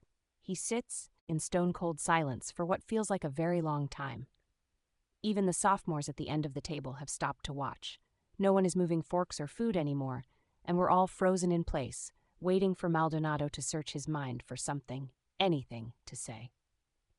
Sir, Maldonado finally says, I'm drawing a blank. Oh! The sophomores at the end of the table blurt out. And I have to admit that something is amusing about watching the poor freshmen squirm under pressure when they're caught off guard. The tins of lunch start moving around the table again, and people start eating, but Maldonado and Becker sit motionless, looking at each other. Beads of sweat pop up on Maldonado's forehead. Cox is eating, but slowly bringing the food to her mouth, willing herself to turn invisible. Cox, should I bother asking you? Becker says. Turning his attention, Cox sets down her fork and chews slowly. Sir, the Weimar Republic declared independence from the EACR in August. Now the mainland has invaded Weimar to stop them from breaking off. Becker clasps his hands. Yes! His eyes get big and he slaps the table. I'm glad you said that. He receives the tin of pasta and serves himself a heap of meatballs. But let me ask you guys, is the EACR invading, if Weimar is a part of the EACR? Maldonado and Cox stare back with blank looks. Becker looks down the table to the sophomores, but they pretend not to notice. Okay, Becker says, so if the U.S. Army shows up in armored vehicles in Dallas, is that an invasion? Maldonado pipes up and replies, yes, but if the United States says it's not the United States anymore, but a socialist republic, does that still count? Becker nods and furrows his brow. Yes, good point, Maldonado, it would be a mess. And it is a mess, and people are freaking out. That's exactly what's happening in the EACR. Becker, I begin, how much longer do you think we will be involved in World War East, as everyone calls it? Becker had just taken a large bite of pasta. He sets down his fork and takes a big gulp of water. I think we're only getting started. They sank our destroyer only a couple of years ago, but judging by how long other wars of a similar scale have gone. Becker takes another gulp of water. This time he empties it, I nod. We all sit in silence for a moment while Hackman Hall rattles all around us with muffled voices and chairs moving along the concrete floor. I can't help but think about where we are, exactly in time and space. Is this a big moment we're about to enter, or is this just another blip in history? Maybe no one knows when they're living history until much, much later. I know that people are suffering, and that war is a terrible thing, but I hope I don't miss it. Cadets begin to excuse themselves from the table. First the sophomores at the end, then the freshmen. Becker and I are the last ones at the table, finally having the chance to eat in relative quiet since many cadets around us have left. The cafeteria staff has started cleaning up and bussing tables around us. Hey, I begin, you did a great job summing everything for us. Becker nods and wipes his face with the cloth napkin. I love this stuff, he says. I read it all the time. I forget to bring it up, though. Most freshmen don't follow as closely as I do. I nod. It's true that many of the cadets won't pay as close attention as he does. I saw they just opened up more billets for cyber war, says Becker. Wow, how did you know? I read the military message traffic. Of course he does. Becker would. Well, I also heard, I say, and I'm going to go for it. I had wanted to do logistics because the training is short and I get to the wars as fast as possible, but cyber war is really what I've had my heart set on. You'll get there in time either way, my guess. He sets down his napkin on the table. Good luck during Finex. You'll crush it. After the noon meal, only a handful of cadets heads back to Crow Hall along the sidewalk. The rest are headed to afternoon classes. I have never been so happy to have nothing on my schedule right now. As I stare up at the gray, cloudless sky, UMA feels like a microcosm. A tiny little speck, the people, the grades, Finex, the future, the past, it all moves along at its own crazy pace. While a world away, important things are happening, and we're all here, trying to be important. Back in my room, I'm deflated to see that Jessica isn't here. I wish I could tell her about my morning and about my conversation with Colonel Zickard. Throughout the hall, senior cadets are trying to catch some precious sleep before 1900 tonight. Now is my chance, and I might as well try too, even though I know I'll have a hard time settling down. Still, I draw the blinds, blocking the blinding light from entering the room. I kick off my boots, climb into my rack fully dressed, and try to sleep. Chapter 11. Knock, knock, knock, knock, knock, knock. The banging at my door is like getting roused awake with a blunt object. My room is empty, still, and the little bit of light from outside shows a cool gray on the ceiling, the walls, and everything in the room, except for Axel. His eye stands out among the monochrome, a midnight blue and red-crimson pupil. The ceiling tile 2 feet above my face stares at me with its industrial strength indifference. Jessica hasn't returned. I'm lying in bed under my blanket. It makes a warm, delicious cocoon. Someone will have to pry me out.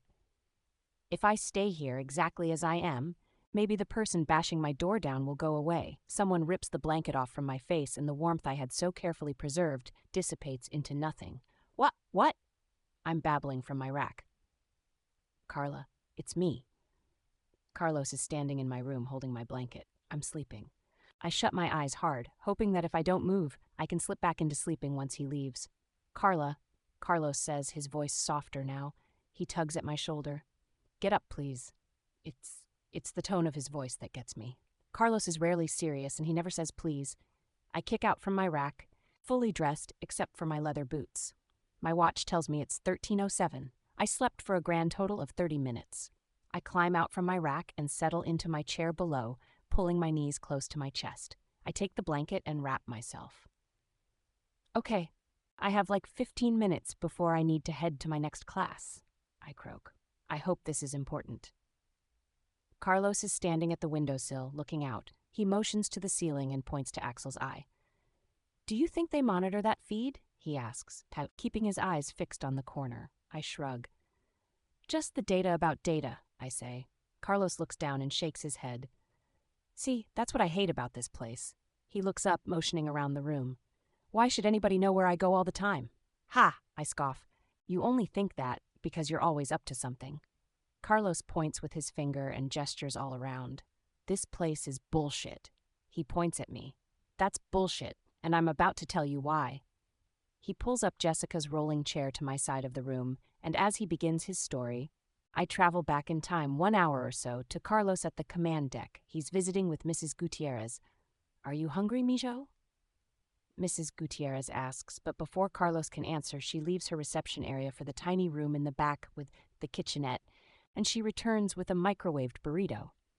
Hurry up and eat before the captain shows up. He'll be here any minute. Carlos thanks her and sits down with the paper plate in his lap, finishing the burrito in 3 bites. Captain Fields arrives at the glass door and comes in. Cadet Castillo, be ready in 10 minutes or so. He has a maroon 3-part folder tucked under his arm. He motions Mrs. Gutierrez to follow him, and she grabs another folder from her desk before heading into the conference room. Carlos starts to feel impatient and listless, wondering if they'll ever call him. He waits in the chair, alone in the office, watching the minute hand on the grandfather clock tick until it reaches the halfway mark and chimes. Mrs. Gutierrez finally comes out and calls Carlos into the conference room. The conference room has a series of windows along the south end of the building, and it opens to a panoramic view of the forest behind UMA. The white winter sky blares harsh light into the room, and in the far corner, attached to the ceiling, is Axel's eye. His red pupil, the size of a pinprick, Captain Fields is sitting at the center of a long conference table with the maroon folder open in front of him. Mrs. Gutierrez takes the seat next to him. Carlos enters the room and looks around, confused and unsure where to stand. Finally, Captain Fields points at an empty space, and Carlos takes his place directly behind Captain Fields against the wall. Ma'am, is there anything I'm supposed to be doing? Carlos asks Mrs. Gutierrez, but it's Captain Fields who responds with a smile. You just stand there and witness. Capisce? Cadet Samuels then walks in, wearing a solemn expression behind hollow, sunken eyes, and the light in the room washes the color from his skin and blonde hair. He's imposing, built like a fridge. His size makes his rumpled uniform and scuffed boots look conspicuous and offensive, like a big middle finger. Cadet Samuels, Captain Fields begins, you've been found in violation of UMA Regulation Number 46, showing a positive test result for a substance not prescribed to you. How do you plea? No answer. Captain Fields clicks his pen a few times. But Samuels stares back as if to burn a hole in Captain Fields' face. Guilty, Samuels finally replies. And are you aware, Cadet Samuels, that the Code of Conduct at UMA means we uphold a zero tolerance for substance abuse? Yes, Samuels says again after a long silence. The room feels heavy with tension, like the spring in Captain Fields' pen, just before the point retracts. Carlos presses his back against the wall, as if trying to sink through into the other side. Beyond the panel windows, clouds roll across the sky, and the white light that had flooded the room becomes obscured behind a layer of dark clouds. Cadet Samuel's forehead glistens, and a bead of sweat trails down his temple. But most unnerving of all are his eyes. In the glittering bits of light, his dilated pupils eclipse his irises. Cadet Samuels, Captain Fields says, alarm in his voice. He clearly crafts his words carefully. Are you feeling well?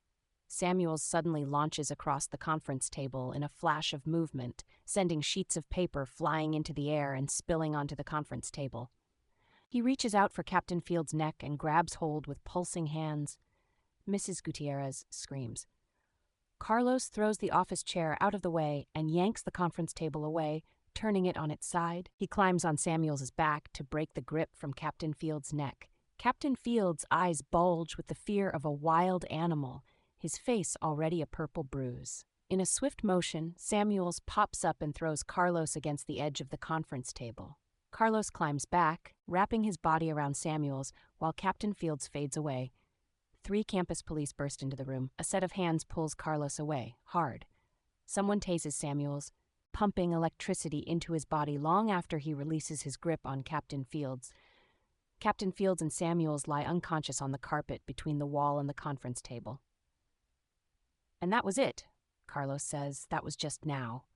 The campus police told me to leave and stay quiet, not to tell anyone before they launch an investigation.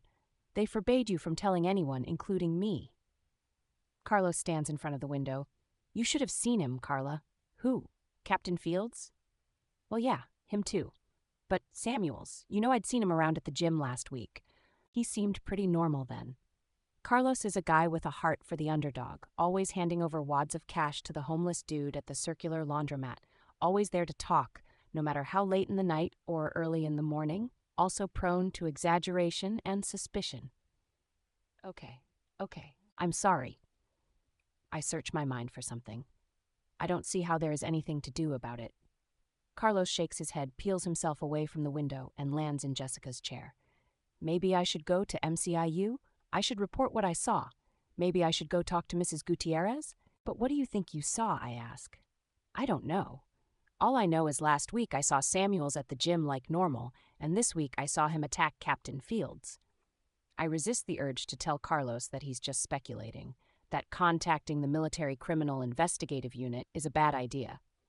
However, he's too edgy and defensive to hear common sense. Instead, Carlos hangs his head like it hurts to think. Something is clearly on his mind, something specific. "What is it?" I ask. "Carla, can you talk with Colonel Zickard? She likes you. Tell her I want to talk to her.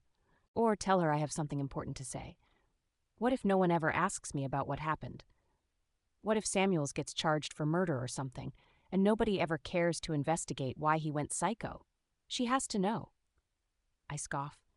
"Of course, she's going to find out if she hasn't already, and it will seem weird if I go and talk to her versus if you just go directly." Carlos scoffs back. "Yeah, right. You were in her office today, weren't you? Just talking. Like old friends. I don't have the kind of pull with the administration like you do." "It's going to make it worse," I say. "You weren't supposed to say anything. Just do it. Be your normal self. She must know." Carlos stands up and heads to the door and then shrugs. "I might have just witnessed Captain Fields get killed." Carlos looks away. "I'll do what I can. Just try and relax," I say. The foot traffic outside the hallway has picked up again. If I leave now, I'll have 5 minutes to get to my next class. "I'll go up and see if I can find Mrs. Gutierrez," Carlos says. "Just talk to Colonel Zickard for me." He props open the door and leaves the room. I stay put in my blanket and don't move for a while. Chapter 12, Mr. Strickland is moving back and forth at the front of the class, but his onyx hair parted to one side doesn't. It's stiff like a hair mold. His mouth's quick-moving speech mirrors his bright, alert eyes. I had been looking forward to this lecture, yet I can't take it in. I can't focus on the substance of the words or the meaning. It's as though everything happening in front of me is set behind a sheet of glass. Mr. Strickland reaches across the whiteboard and writes, "Freedom of speech" in red dry erase ink, all caps. Add Remy and the rest of the class call out answers and raise their hands, waxing philosophical like we have many times before in constitutional law. Still, my mind is somewhere else, lost in time to about 2 hours ago now, to whatever happened in the conference room. A piece of paper lands on my desk, having been folded over enough that it pops open. I turn back and see Remy gesturing toward the little paper, waiting for me to read it. "Are you okay?" I look back at Remy and shrug. He's obviously not satisfied with my answer. On the whiteboard, Mr. Strickland writes, "Retaliation and whistleblowers beneath freedom of speech." "We know the Constitution protects freedom of speech, with a few exceptions," Mr. Strickland begins. "But institutions have their own rules. Individuals, people, are sometimes subject to backlash. Your legal status as cadets means you have a different set of rules than your civilian college peers. You will have tighter restrictions on your right to freedom of speech. If you speak out against the president, for example, you are speaking out against the commander-in-chief. What you say could violate the uniform law of military justice." Mr. Strickland writes ULMJ with the other words on the board in bold, large letters, circling it and tapping it hard with his dry erase marker. He's made a word cloud of all the topics he's touched on. That's where you guys live, he says. But what if someone subject to the ULMJ becomes aware of some nefarious government activity, let's say? He repeatedly taps on the word whistleblowers. There are protections for whistleblowers, even under the ULMJ. But these protections don't include leaking sensitive information to the press, for example. These protections are limited to using the chain of command, a member of Congress, or an inspector general. You're legally obligated to use these channels to expose wrongdoing. I take in a deep breath and force myself to concentrate, but I can't help thinking, what would I do if I were in Carlos's situation? Mr. Strickland then writes Lucius Wolfe in big, exaggerated motions. He taps the name repeatedly until the red ink starts to fade. Lucius Wolfe, patriot or traitor? He searches the room. What do you think, Miss Castillo? My brain is slow to retrieve any useful information on Lucius Wolfe. I'm familiar, of course, but had scarcely formed an opinion on whether I thought his leaking of sensitive information to the press was ethical or not. But it's Mr. Strickland's style to call us out during these class debates. I reach for something in the recesses of my brain, an opinion piece I read about Wolfe last week sometime. He's a patriot, I say. Lucius Wolfe only leaked sensitive information to the media after trying to do the right thing through government channels, which, of course, tried to censor him. His leak started a nationwide debate on surveillance and privacy, which I think is important and basic in our Constitution. Mr. Strickland nods. He then makes a fist and shakes it at me in approval, and my eyes soften a little. But if he's a patriot, Ad says, why has he needed to seek asylum in Cuba? The government could make a case for treason and they'd have enough evidence to convict. Mr. Strickland nods more emphatically now, and the class and Remy and everyone wait for my response. It's just like Ad to play devil's advocate when I'm trying to make a point. So what do you think he should do? I counter. He should come back and stand before the law, Ad says with a tone of passion. Maybe he did spark an important debate, but he still broke the law. If he is a patriot, the law could see it that way, and he'll be acquitted of the charge. If he's convicted, then we need to take a close look at what the law says about treason and leaking to the press. Would you do that? Remy jumps in. Would you put yourself on the line if you knew the law is skewed against you? You can't blame a guy for hiding out in Cuba. Yeah, Schaffer interjects. Leaking to the press should be a last resort. Okay, cadets, Mr. Strickland says, beaming. Great debate. The bell rings over Mr. Strickland talking, and we start packing up to leave. Good luck to all of you during Finex, he says. You're off the hook from the reading assignment from me. Remy and I start down the hallway to the exit, which marks the end of another academic day as everyone converges on the same destination. Outside, the sidewalk leading back to Crow Hall is flooded with cadets. The air is cold and wet, the sky overcast, and the squat brick buildings punctuate an especially bleak landscape. Crow Hall stands at the end of the sidewalk, surrounded by the parade deck lawn, typically a vibrant green in the warm months, but today is dull. Bobbing shoulder to shoulder, I can smell someone's peppermint gum. At least it's warmer in a crowd. Up ahead, Ad looks back at us. He slows down, trying to make way for Remy and me to catch up. He slips back until we reach each other. Hey, I just heard something really messed up. He lowers his voice. I heard Captain Fields was taken to Circular Municipal Hospital in critical condition, something about heart failure. My chest goes tight, and I feel all the color drain from my face. Some cadets nearby hear us and confirm Ad's rumor. My heart sinks. Physical tension mounts in my body. Is this what Carlos meant happened at the adjudication? But he was in really good shape. Heart failure doesn't make sense, Remy says. Maybe he had an undiagnosed heart problem, suggests Ad. Ad heard that Captain Fields was found slumped over at his desk. Yeah, that's what I heard too, a cadet nearby says. I break free from Remy and Ad without much notice and slip away up the stairs to the command deck. The door leading to the small waiting area where Mrs. Gutierrez's desk sits is locked, and through the glass door, I can see the desk is empty and the lights are shut off. I don't know whether I should wait, but standing in the hall like this is not how I imagine approaching her. I wasn't expecting the entire administration to be gone. But maybe it's because they're all coming back for Finex. Maybe it's just a duty officer who is around right now. I start down the stairs and spot Colonel Zickard on her way up. "Cadet Castillo." She looks up. "Are you looking for me?" "Yes, ma'am," I say. "Ma'am, I'm really worried about Captain Fields. We all are. I wanted to come to ask you directly. There's a lot of rumors." I pause to read her face, but she appears stone cold. "I thought it was something you'd want to know," I add. Colonel Zickard's eyes become small and hard. She takes a long time to answer. "I understand," she says. She takes another couple of steps so that she's standing above me on the stairs, looming over me. Her lips smack when she speaks. "I will address your company soon. In the meantime, let's hope for the best for Captain Fields." A draft hits me in the back of the neck, though I'm not sure from where. "Yes, ma'am," I say, a bit stunned. Chapter 13, Regina Zickard continues up the stairs toward the command deck. She fumbles, looking for the key to the waiting area among the ring of keys she retrieved from the duty office. She finds it, but before opening the door, she steps back and turns to glance at the stairs. She's gone. The muscles in her face, neck, and shoulders relax as she pulls the lever handle to let herself into the waiting area. The space at the command deck sits frozen in time from a few hours ago. Captain Fields lay unconscious, rushed away on a litter by the medics. Mrs.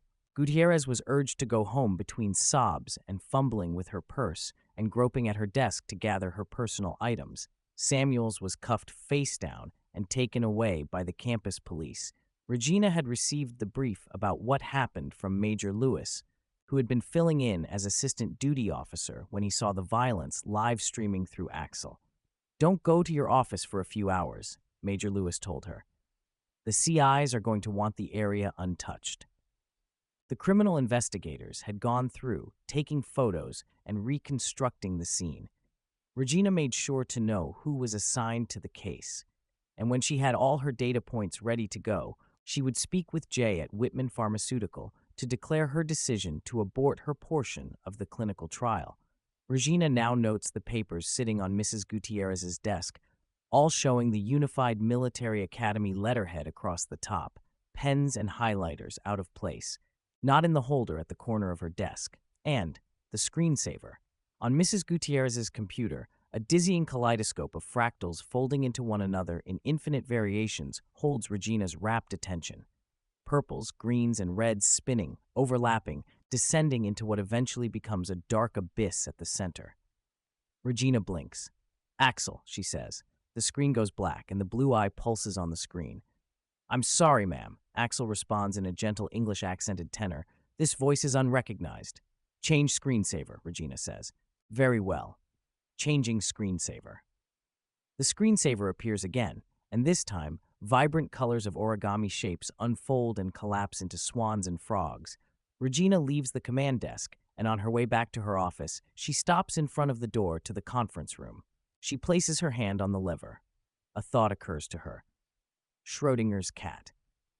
In the thought experiment, as Regina understood it, the cat was paradoxically both dead and alive until someone looked in the box and observed the cat's state. Standing at the door, with her hand still on the knob, Regina lets go and turns away from the conference room without looking inside. She walks down the hall to her office until the ambient light from the foyer diminishes and she can't see at all. She reaches around for the knob to her office, hoping that she hadn't locked it. When the latch moves, she finds the light switch, and the room becomes awash in yellow. She closes the door behind her, falls into her office chair, and breathes deeply. "Axel," she says. Her machine comes to life on her desk, the blue light pulsing in the center until Axel's eye appears. "Good evening, Colonel. Axel here at your service," Axel says in a deep drawl. The screen pulses light and dark blue that shines on Regina's face. The light display when Axel is present soothes her. She often thought of how damn clever those computer scientists were in conjuring up the light thing. "Ma'am, what's on your mind?" Regina doesn't answer. She rubs her face and closes her eyes, allowing the blue light to fill the room. Finally, she replies, "I'm calling off the trials now. I have to." What happened with Samuels today is going to put a floodlight on UMA as it is, and on me. The whole thing is too risky. Why's that, ma'am? Axel asks. Petrophetamine has psychosis as a side effect. The same active ingredient that's in Peak is in Profide, which we're supposed to administer tomorrow. Regina settles in, deeper into her recliner as if hoping the chair might swallow her. Axel, what do you think? You have all this access that I don't have. Your Axel counterparts and all their data. Tell me, do you think Project Upload is absolutely necessary for our strategic success? Really? I'll look into that right now. Regina sits up and watches the lights on her monitor change from light to a more vibrant hue. The pulses become faster, a brief flickering of blue light on her screen. My conclusion, Axel begins, is that this is a numbers game. The EACR has managed to leverage our freedom against us and leverage their civilian intellectual capacity. So what you're saying is they have more people and smarter people within their ranks than we do. According to the testing data, yes. This is something that has taken them generations to accomplish. The U.S. military is an all-volunteer force, but we have not succeeded in attracting the individuals with the highest intellectual capacity to military service in these past generations. We are now intellectually outmatched. Regina, upright in her chair, stares into the empty space in her office. We have to catch up somehow. She thinks of her late husband, all those sailors. A fury starts to burn inside her. She picks up the phone and dials Jay. Colonel Zickard, says Jay, to what do I owe this phone call? I need more for this trial, Jay. I need insurance. Regina narrows her eyes and shifts to an upright position in her office chair, tense, ready to tackle a charging bear. Colonel Zickard, Jay says, his voice sounding no longer friendly. What's this about? We had a cadet attack one of my officers today. The cadet had been abusing Peak and nearly killed the officer.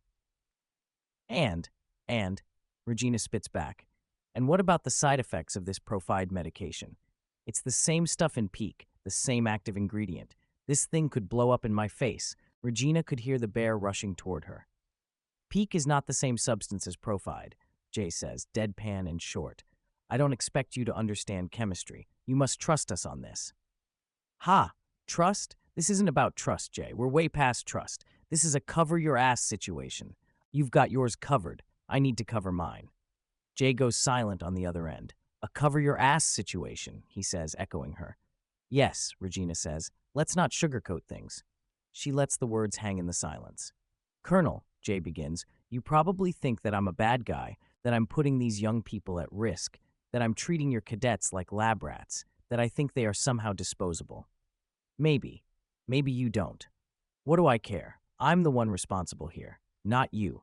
Not Whitman. I'm trying to tell you that this trial is extremely important to everyone at Whitman. Everyone involved in Project Upload. Regina sighs. It seems like you care a lot about these kids and feel personally responsible for their well-being and for the integrity of Finex. Of course, you're concerned about your personal liability. Hell, I would be too. Regina thinks he knows nothing about how she feels. Still, she listens. From your record, it seems like you've had a fast career, selected early, ahead of your peers, and you're still competitive for promotion. When do you get looked at for promotion? Spring. This spring. It seems like this tour at UMA is winding down, and you're on your way out and up. He's right. Regina's end at UMA is around the corner. The class of 2045 would be the last class she'd see until she returned to the operating forces, back to her home at the big military bases.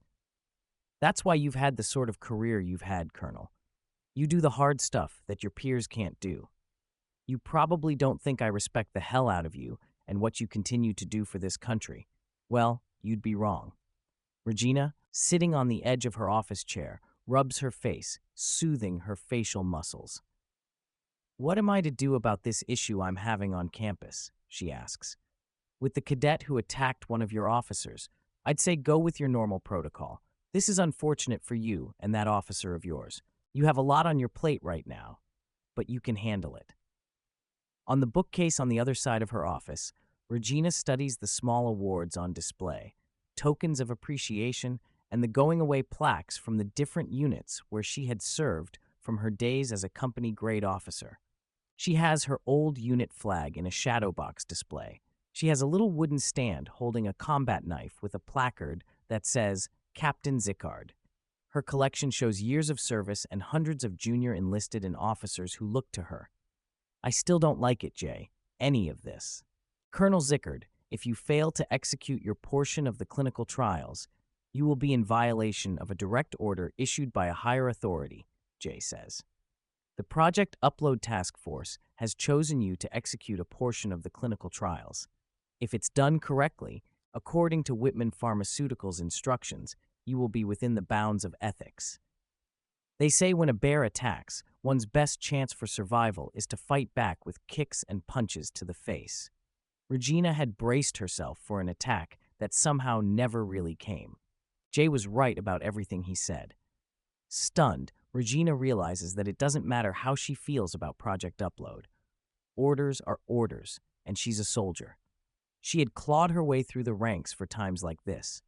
Just remember, Jay, I'm going public if this falls apart. There's silence on the other line. Goodbye, Colonel. Regina keeps the phone to her ear, listening to the dial tone on the other end. She reaches for her green logbook and makes a new entry. A short while later, there is a knock at the door. Major Lewis appears in the doorway, wearing athletic pants and a hooded sweatshirt. Ma'am, we're ready to go for tomorrow. The techs from Whitman have everything staged for the cadets to go through, sign what they need, all that stuff. He pauses, clearly waiting for Regina to respond, but she says nothing. Captain Fields will recover. He's got a ruptured esophagus and trauma to his head and neck, possibly some brain damage, but he will make it. Good. That's good news, she says. It's been a rough day. She hops up from the chair and wakes up her computer. Major Lewis stays put at the doorway, as if waiting for something. You don't have to come in for a while, ma'am. You can go home and come back. I've got things handled for Phoenix tonight. Regina gets the sense that Major Lewis wants her to leave and wants her out of his hair for the night. Oh, I know you do, she says. I want to be here. I'll catch some sleep in my office. A tingling annoyance settles over her. It's the intimacy of the situation, of her and Major Lewis, alone in her office, of the twilight outside, at his suggestion that she might want to go home. She looks up from her computer. Is that all? She asks, with an edge in her voice. Yes, ma'am. I'll be down in a few hours to check things out for Phoenix, Regina says. I'll try to catch some sleep before then. In the meantime, I'm here if anything comes up. Thank you, ma'am, Major Lewis says, with obvious disappointment at her micromanaging. I'll lock up. She points to the keys on her desk. He leaves the doorway, and Regina changes out of her uniform. Hey, Axel, Regina says. Am I doing the right thing? Am I going to get burned on this? Axel lights up and emerges as a soft, soothing pale blue that turns deep. Yes, ma'am. It's a hard decision, but you're made for those. Please rest easy. Regina feels better knowing that it is a difficult decision. That's what she's here for, after all. The burden of leadership to take these difficult decisions and make them. It will be a short rest for her, and she plans to check in downstairs around midnight to see what's happening with Phoenix and the clinical trials. She heads out toward the waiting area and stops in front of the conference room door, where the adjudication occurred. She looks inside and breathes in relief. The tables and chairs are upright and neat and orderly. There are no papers on the floor. Everything is as it should be, like nothing had happened at all. Major Lewis must have trailed in after the campus police and put everything back in its place. He's a strange right-hand man, and Regina can never be sure if he is watching her back or his own. She shuts the door and heads back to her office. Chapter 14, Crow Hall is packed with senior cadets, which is unusual for an optional meal on a Friday night. But tonight is unusual, and cadets buzz around the cafeteria, some coming, others going, and many sit at long tables gathered in tight groups, eating and talking, speculating about the night in front of us. The sight of it is a jarring array of colors. The tactical camouflage print shows irregular shapes in grays and bluish purple and white. It's a uniform we don't often wear, but a favorite. The entire hall has eager, anxious energy pulsing in the air. I spot Rich easily among the scores of dark heads of hair. His red stands out like a matchstick in the dirt. He and Carlos sit hunched over their food at the end of a table when the cadet nearby gets up to leave. How about how we're going into this thing on 4 hours of sleep? I ask them, taking the vacated seat. We're not the only ones. Rich motions with his head in the direction where Schaffer is sitting with others at the foxhole. Carlos says nothing. Rich continues to shovel food into his mouth. I watch for a moment as my brother grimaces at his plate.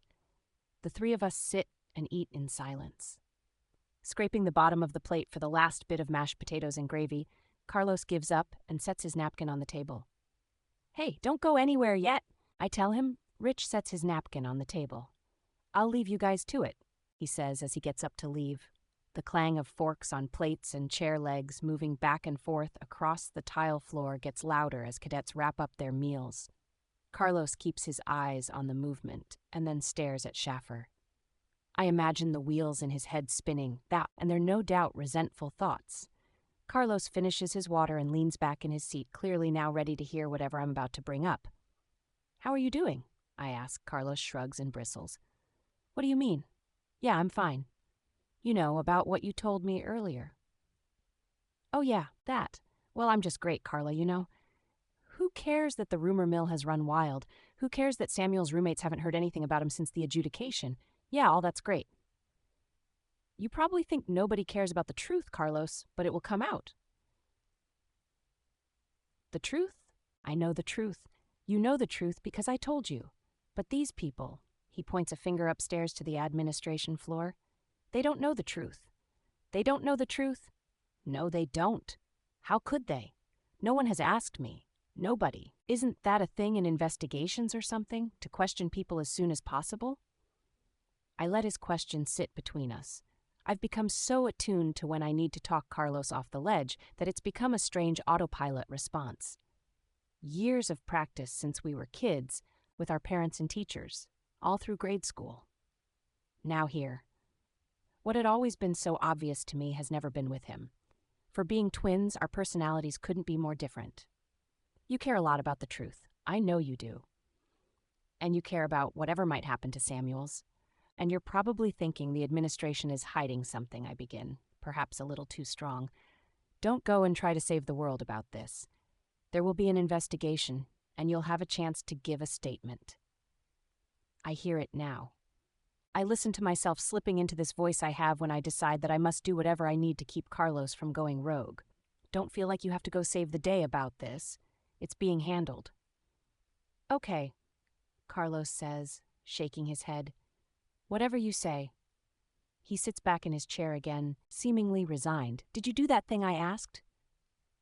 "What thing?" I retort. "Talk to Colonel Zickard? Oh, it was brief. She seemed busy. So, not really." Carlos scoffs and rolls his eyes at me. "Hey," I say, "what did I just say 2 seconds ago? Let this thing go for now." Back in my room, the door shuts behind me and blocks out the voices of cadets assembling in the hall, getting ready to head to the armory. It hits me how tired I really am when I sit at my desk. It feels too good to be motionless, like I could sleep for days. I shut my eyes for a moment to the sound of water running from the faucet. Jessica's at the sink, filling her water pouch. She comes out and shoves the water pouch into her pack. "Remember how a cadet died a couple of years ago during Finex?" "Yeah, I did hear about that." She pauses from her packing. "I hope I don't get lost," she says. Jessica never talks like this. Not before a test or a basketball game or anything has she ever sounded so vulnerable. It dawns on me that most of the time, maybe all this time that we've been at UMA, I've been the one leaning on her. I want to return the favor. I want to give her the reassurance she needs this one time before we head out for our last graded training event, but I can't put my thoughts together. Nothing meaningful comes together in my mind. Besides, things always go well for Jessica. Somehow, that's reassurance enough. "You won't get lost," I say. She smiles like I've made her laugh. "Okay, I'm going to head down a little early. Kind of want to get started. See you there." She throws on her day pack and heads out of our room. It didn't create as much of a stir as one would think. A death during Finex. I didn't know the guy, since he was a few classes ahead of me.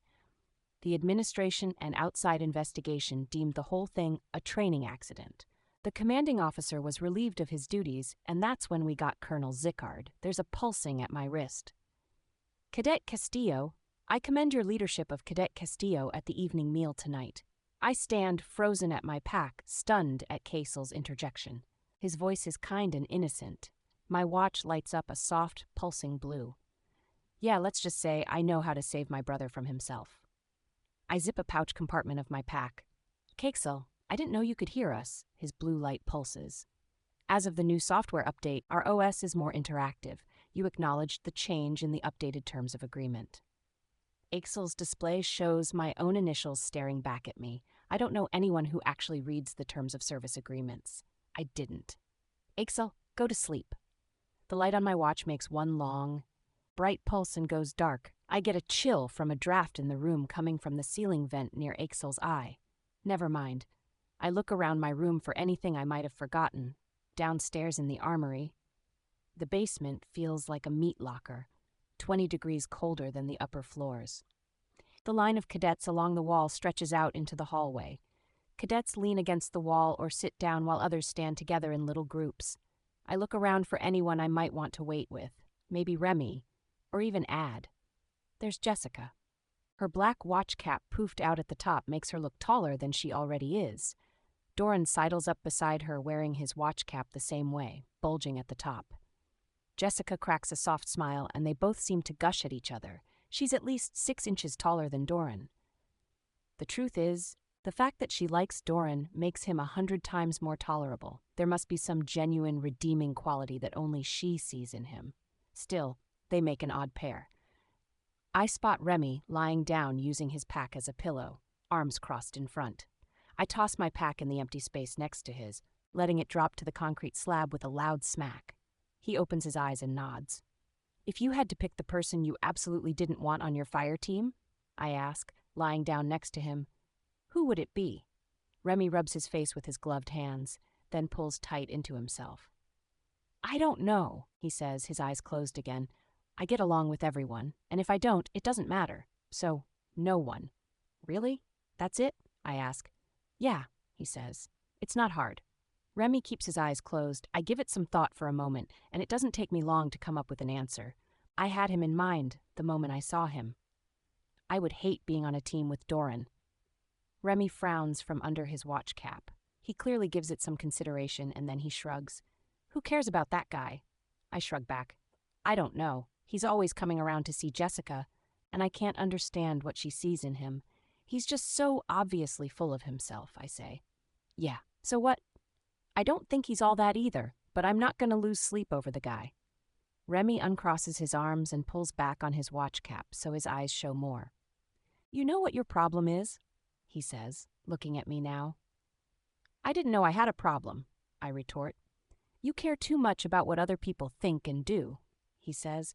Instantly, I search my mind for instances in which he has cared about what other people thought. It doesn't come easily, and I find nothing. No, I really don't, is all I can say. Yes, you do, Remy goes on. If you didn't, you wouldn't care if Doran or anyone else was on your fire team. This is what holds you back, like I've always told you. I scoff. Maybe we should talk about the things that hold you back? It comes flying out of my mouth, but Remy lies back onto his pack and closes his eyes. The concrete floor starts to drain the warmth from my body. I spot Major Lewis in the armory holding a few sheets of paper, and cadets have begun to move toward the bulletin board by the doorway. A crowd forms as he posts the sheets of copy paper. It takes a little while for me to get to the board, but once the cadets in front of me file out, I scan the 4-person teams to find my name and my assigned teammates. Rich Jordan, Addison, Fredrickson, Doran Blake, Carla Castillo. Standing next to me, Remy finds his name. I've got your brother with me, Remy says. He follows my eyes to where I'm staring at my name. He laughs. Go figure. Not only am I stuck with Doran, but I had forgotten about the other person I didn't want to get stuck with. Ad Fredrickson. We start to gather our day packs and file through the hallway when instructors start appearing throughout the crowd among the 500 or so cadets. They pop up all over the place in crimson-red watch caps. Remy disappears, and for the next 12 hours of what will feel like the longest night of my time here at UMA, the names on this list are my lifeline. There's no more idle chit-chat in this meat locker anymore. Just the murmurs of cadets joining up with their group It's hard for me to spot Doran and the rest of the guys. Even Rich is hard to find because his watch cap covers his hair. Carla, Ad calls out my name. He's standing with Rich and Doran in a little huddle. Maybe it won't be so bad. Maybe it's not a big deal. Ad and I will be in this thing together. Even though we have this rivalry, we respect each other. And respect is the most important thing. Chapter 15. All at once, the armory erupts. Instructors come to life with explosive energy, shouting and barking in loud, hostile voices that echo from the low ceiling and off the walls. The noise fills the space with anxious, frenzied energy.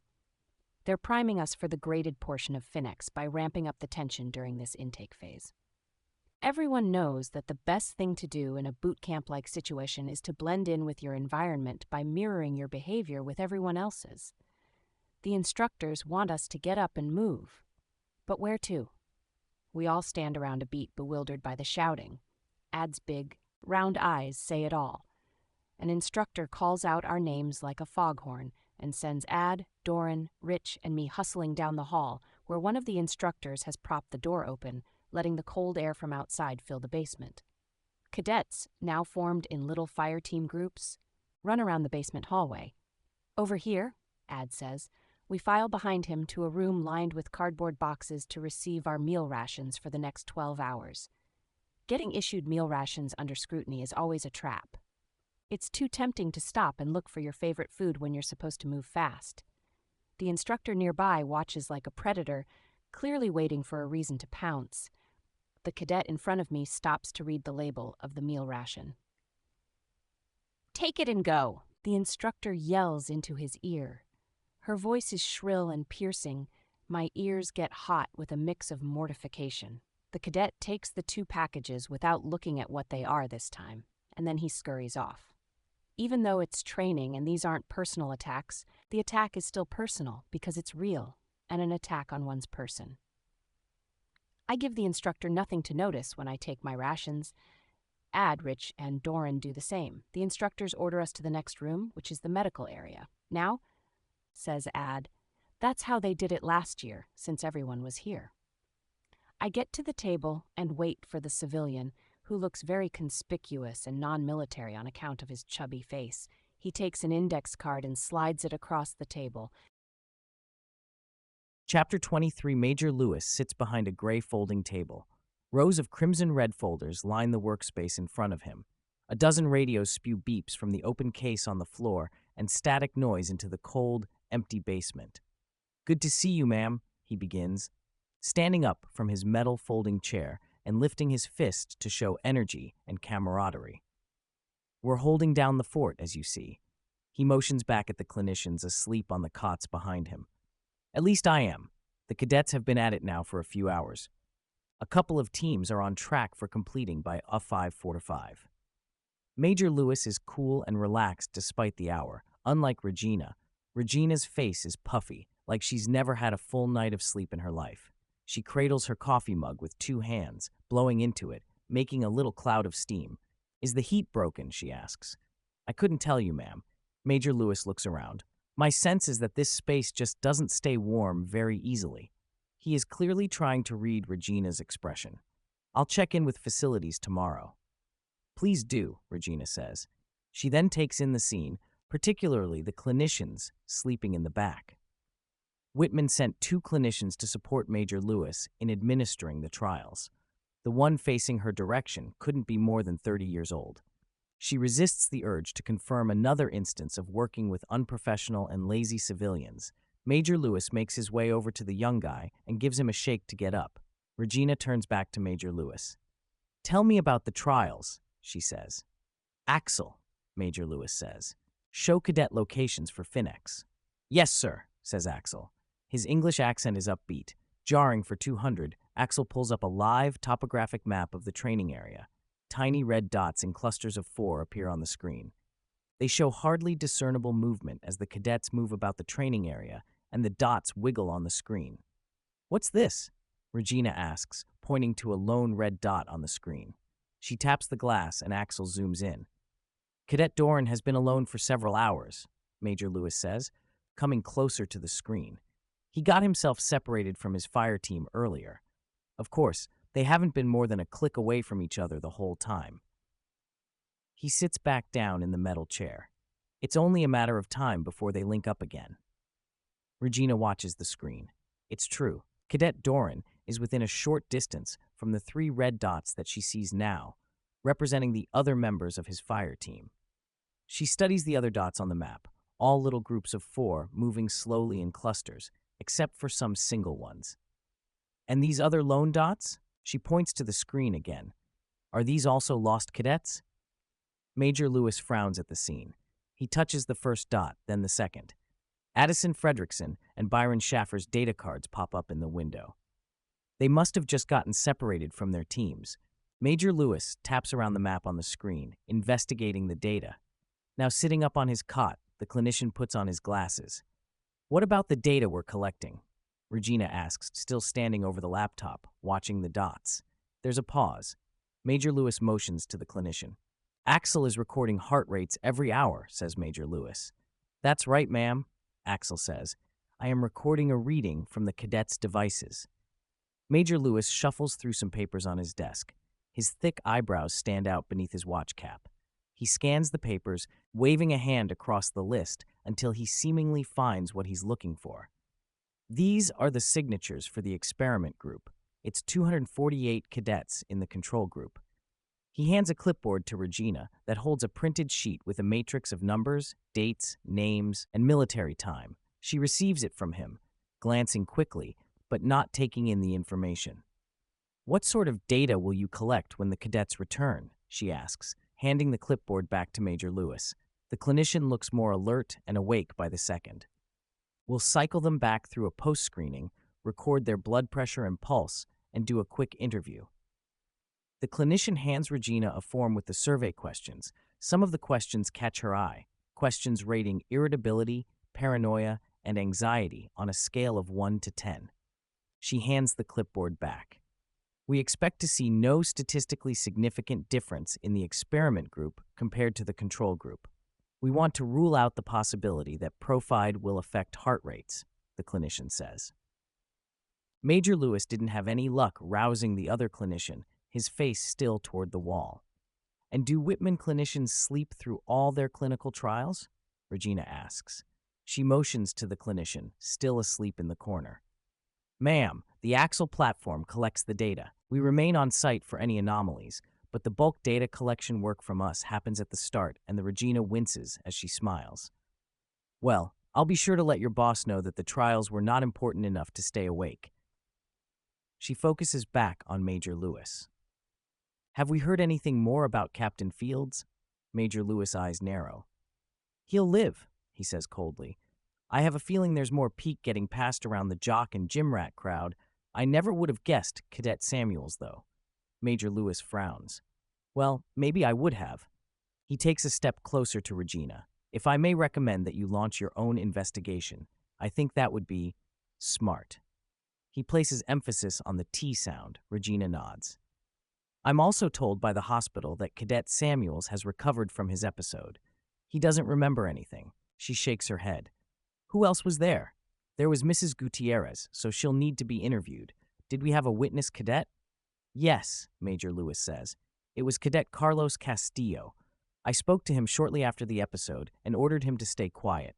He'll do it. He's already in too much trouble. She squints her eyes at Major Lewis. I'm almost certain he talked, she says. Well, if he did and I find out, I'm charging him, he says. As you should. You must. Axel comes alive on Major Lewis's watch. A red light pulsing rapidly slows down as Axel comes online. Major Lewis, Axel says, we have a problem. I have just received a report of a deceased cadet. The heart rate reading from the cadet in question is displayed on a matrix on Major Lewis's laptop. Regina rushes to the screen, along with Major Lewis and the clinicians, both awake now. Which one? She demands. Who? On the screen, Cadet Doran Blake's data card pops up. The data next to the heart rate line shows a red X. An audio file next to the word deceased is a female cadet's voice dripping with fear and panic. Regina wants the earth to swallow her. I can't believe this, says one of the clinicians. Regina stands in stupefied silence. We've got to end the exercise, she says forcefully. And the trials. The clinician frowns at the screen. Ma'am, he begins, this data is crucial to the development of Profide. May I recommend that we continue to collect biodata until all cadets return to UMA? Regina steals a glance at the clinician's name tag, Alan Ovitz. Clinician Ovitz, she says, you can do whatever you like with the data you've collected thus far, but Finex is over. We're going to start our recall and carry out the end of exercise process. But, ma'am, there's only a few hours left. You can recall the deceased cadet without ending the entire exercise. The clinician is insistent. It takes all Regina's strength and self-control to hold back from banishing the clinicians from her presence. Finex is over, she says. If Jay Thompson has a problem with that, he's welcome to call Doran Blake's mother and explain why her son is dead. Major Lewis, let's get out there. Chapter 24. Carla!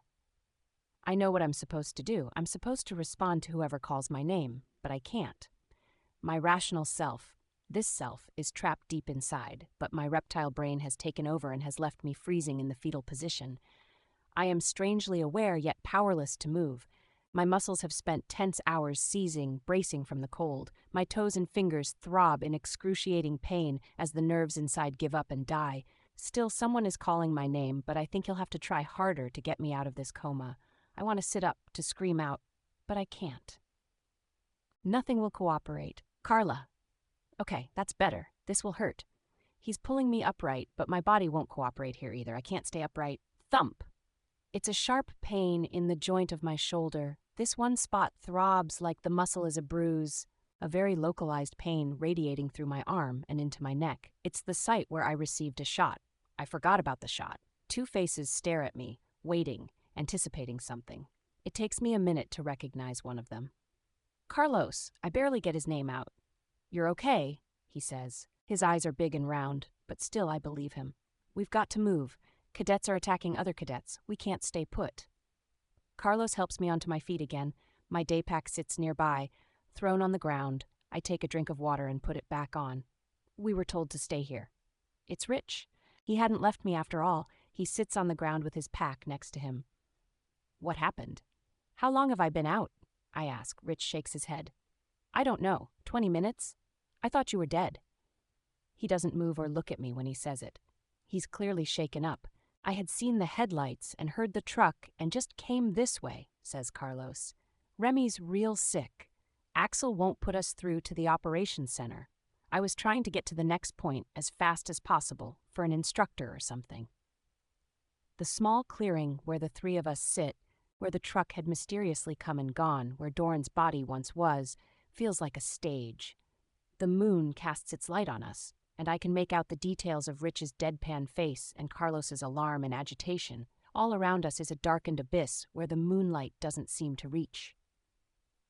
But all the while, I know someone must be watching. Who's that? Carlos asks. Who's there? We stand up. My heart is thumping in my chest at the lone cadet approaching. It's Hendrix, she says. It's Jessica again. This time she's alone. She reaches us in the clearing and pulls off her ski mask. Her eyes are round and her movements are slow and pained. I lost my team, she says. I lost my team and I thought I would freeze to death. She sits down next to me where I'm standing, and it's not clear whether she recognizes any of us. She curls up into a ball and lays her head on her pack. Rich and I exchange looks. She's more out of it than she was before, says Rich. I bet you she gives into one of those seizure things. You were just like this, Carla? What the hell are we still doing here? Carlos says. Are we waiting for some deranged cadet to come pick us off? This clearing is the most obvious spot. We were told to come here and wait, says Rich. I'm not leaving. So you'll wait here all night? Carlos demands. Remy's sick like he's about to die. Doran's dead. Jessica's lost her team and found us here because, like I said, this is a really obvious spot. Doran's dead? Jessica's voice comes out small from her spot on the ground, like a child waiting to confirm bad news. We stare at the ground. Nobody answers.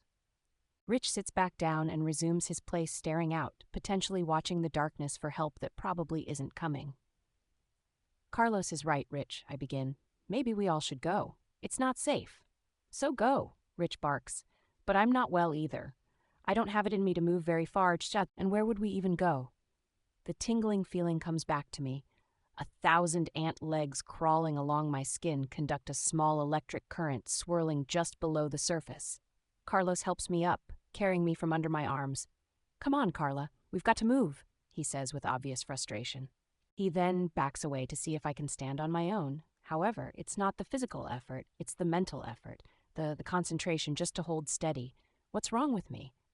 "I have to pee," I announce. "I'll go right there." I point. I move down the hill a short distance, every step taking all my concentration, but I only get far enough to get away from the moonlight. The lone tree trunks and miles of forest and brush have a blue-grainy tint. Carlos is right. From here, the clearing is illuminated. I can see all our silhouettes clear and unmistakable. Maybe it will help the instructors find us more easily. I tap at my watch. Axel.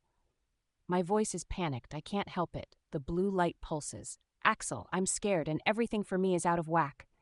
My lower lip starts trembling, and my voice is shaking. Cadet Jordan won't move, and Cadet Carlos Castillo is freaking out because Cadet Hernandez is sick somewhere, alone, and Cadet Hendricks is sick too, and someone came out for Doran, but why hasn't anyone come for us? Hot tears stream down my face, but I'm alone in the dark, talking into my device. "Your message has been sent to the operations center," says Axel. "Please remain at your current location until support arrives." Screw you, Axel. I'm sobbing at my watch, my emotions out of control, and I hate myself even more. I thought I was tougher than this. I thought that when the time came for hard situations, I'd be calm and collected, not a puddle of nerves. The sound of fabric brushing against fabric grabs my attention like a punch in the throat. My emotions and responses, everything feels exaggerated inside my head. Pure fight or flight. Where is my logical brain? Why can't I think? I must flee. My body is slow to respond. "Carlos," I call out. I search the trees, trace each one from the bottom up, and search for someone hiding behind. "Ad." Only it's not. Time slows. Ad is still wearing his ski mask, but his eyes are bloodshot and wild. He knocks me to the ground and presses down on the front of my throat, and there's that metallic taste in my mouth again, like iron. Thunk, I squirm backward from Ad, wheezing, sucking in air like mud through a straw. The cold air burns in my throat, and I want to shout, but my voice fails me. Carlos reaches out his hand and yanks me off the ground. In the other hand is his entrenching tool. Thud, Ad springs up and tackles Carlos, crushing him, violently subduing him, hands gripped around his throat. He's going to strangle him. I try to pull him off, but I'm weak, so weak. I call for Rich, for Jessica, but my voice cracks under the stress and pain and cold air, and Carlos is fading, holding his breath, and maybe this is how it happened with the others and Doran. I give Ad a hard kick, but he reaches back and launches me onto my back with the strength of a bear. My breath becomes shallower and more panicked, but I must think. The metal object on my belt. My utility knife. "Carlos." I grope on the ground to make my best aimed throw to Carlos's right hand. In one swift motion, a flash of shiny metal hits the air. The exposed blade punctures Ad's neck. Ad loosens his grip and Carlos kicks himself out. When he does, he takes the knife. A geyser of blood pours from Ad's neck. He drops to his side on the cold ground, and a pool of blood grows larger and larger around Ad's covered face. Chapter 25. Ad's body lies face down and lifeless on a patch of moist dirt. The dark red blood pooled around the wound and soaked the back of his clothing. I consider removing his ski mask. Is it really Ad in there? Carlos and I don't touch him. "We need to get back to the others," Carlos suggests. I swallow with effort and feel my neck through my warming layers. It's all like a nightmare. Now, it looks like we killed Ad. Rich looks up from his seated position on the ground. "What's that?" he asks, pointing at Carlos's sleeve that has taken on a dark shine in the moonlight. I can't speak, but even if I could, what would I say? My throat is swelling, all the blood rushing to the area where Ad had tried to cut off my oxygen forever. "Why?" There's a trembling deep inside me, adrenaline still pumping through my body. I've never been violently attacked. I've never seen anyone get killed. Neither Carlos nor I speak. We only emote some inner turmoil and physical pain. But Rich can obviously sense that something bad happened, but he clearly no longer wants to know. He seems to retreat into himself, returning his gaze to the blank space leading to the tree line. Ignorance is bliss. Hot tears run down my face, past my jawline, and onto my burning, swollen neck. I blink hard, more tears stream down, my chin and lip quiver, and I feel my emotions still out of whack, like a rickety fence in a hurricane about to fall apart, blown to bits. Tears soak the collar of my jacket. Jessica finally speaks. I had forgotten she was there. "You didn't tell me that Doran is dead," Jessica says. "That you found him right here, right where we're sitting." It comes at me like a slap in the face and out of nowhere. I thought she knew this. It's hard news, but her bringing it up now seems very off. Nothing is right about Jessica tonight. She's not herself at all. She gets up and stands in front of me, studying my face in the dark. She stares at the blood on Carlos's sleeve. "Maybe it was Carlos," she says behind chattering teeth. "Maybe he's the killer." She inches closer. "You are the killer," she shouts. "Just look at you." "Back off," Carlos whispers, pulling away from Jessica. But there's nowhere to go in the clearing. He gets some distance from Jessica on the other side of Rich. "Was it you?" Rich asks after a moment. He seems to sicken at the thought. Who knew we'd be here with our best friends and roommates pitted against each other? "No," Carlos says. "Jessica, what's going on with you?" I ask her through a strained, painful whisper. "Screw you, Carla. And your murderer brother." Who is this person? Jessica is lost to me. She's been acting strange since I saw her a few hours ago when we first came across her team, and she didn't respond to me. She'd never been so aloof during training exercises where it's all business. We've all engaged in some deep animalistic survival mode, but Jessica's been a completely different person since we've been here, not how I expected she'd respond in a crisis. It reminds me of how Ad took a turn. Our watches begin to pulse a red light. Axel's eye covers the screen. "Attention, cadets. This message is to inform you that Finex has been suspended. Please proceed with caution to the following coordinates and wait for an instructor." A coordinate appears on each of our screens with an estimated time of arrival. Rich checks his map. "They're coming here in 5 minutes," he says. For an instant, a flicker of time, it feels like the attack never happened. A few minutes ago, this news would have been a relief. But now, it comes too late. I look around for Carlos. He's made space to be alone just 10 meters away. He has his hydration bladder out, pouring water on his sleeve, trying to get the blood out. Headlights pierce the darkness after what feels like an eternity waiting for our rescue, morning to come, or some event to end this nightmare. Rich and I sit on the ground facing out with our backs against each other. Carlos left a while ago to bring Remy to the clearing, armed, once again, with his utility knife. Jessica didn't want to join Rich and me. She's still lying in a ball with nothing between her body and the heat-sucking ground. She has stopped shivering, though, and is perhaps asleep. There's a low hum of a vehicle approaching, and headlights shine bright in our direction now, illuminating the air and all particles dancing in the moist, cold air. The rumble of the vehicle indicates a truck, maybe the same one we initially saw leave with Doran's body. It comes through the north side, navigating an unmarked path that will take us to the main road. The truck pulls up to our position. There are 2 figures inside. The first instructor jumps out, then the other. The driver looks at Rich and me, then studies Jessica, still on the ground.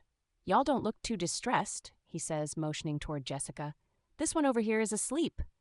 It somehow feels cruel for the instructors to heckle us now, at this moment. Is this everyone? I had 6 on my list for this coordinate. My heart sinks. "Carlos Castillo?" I wheeze, the cold air burning in my throat. The instructor grimaces at my pained speaking.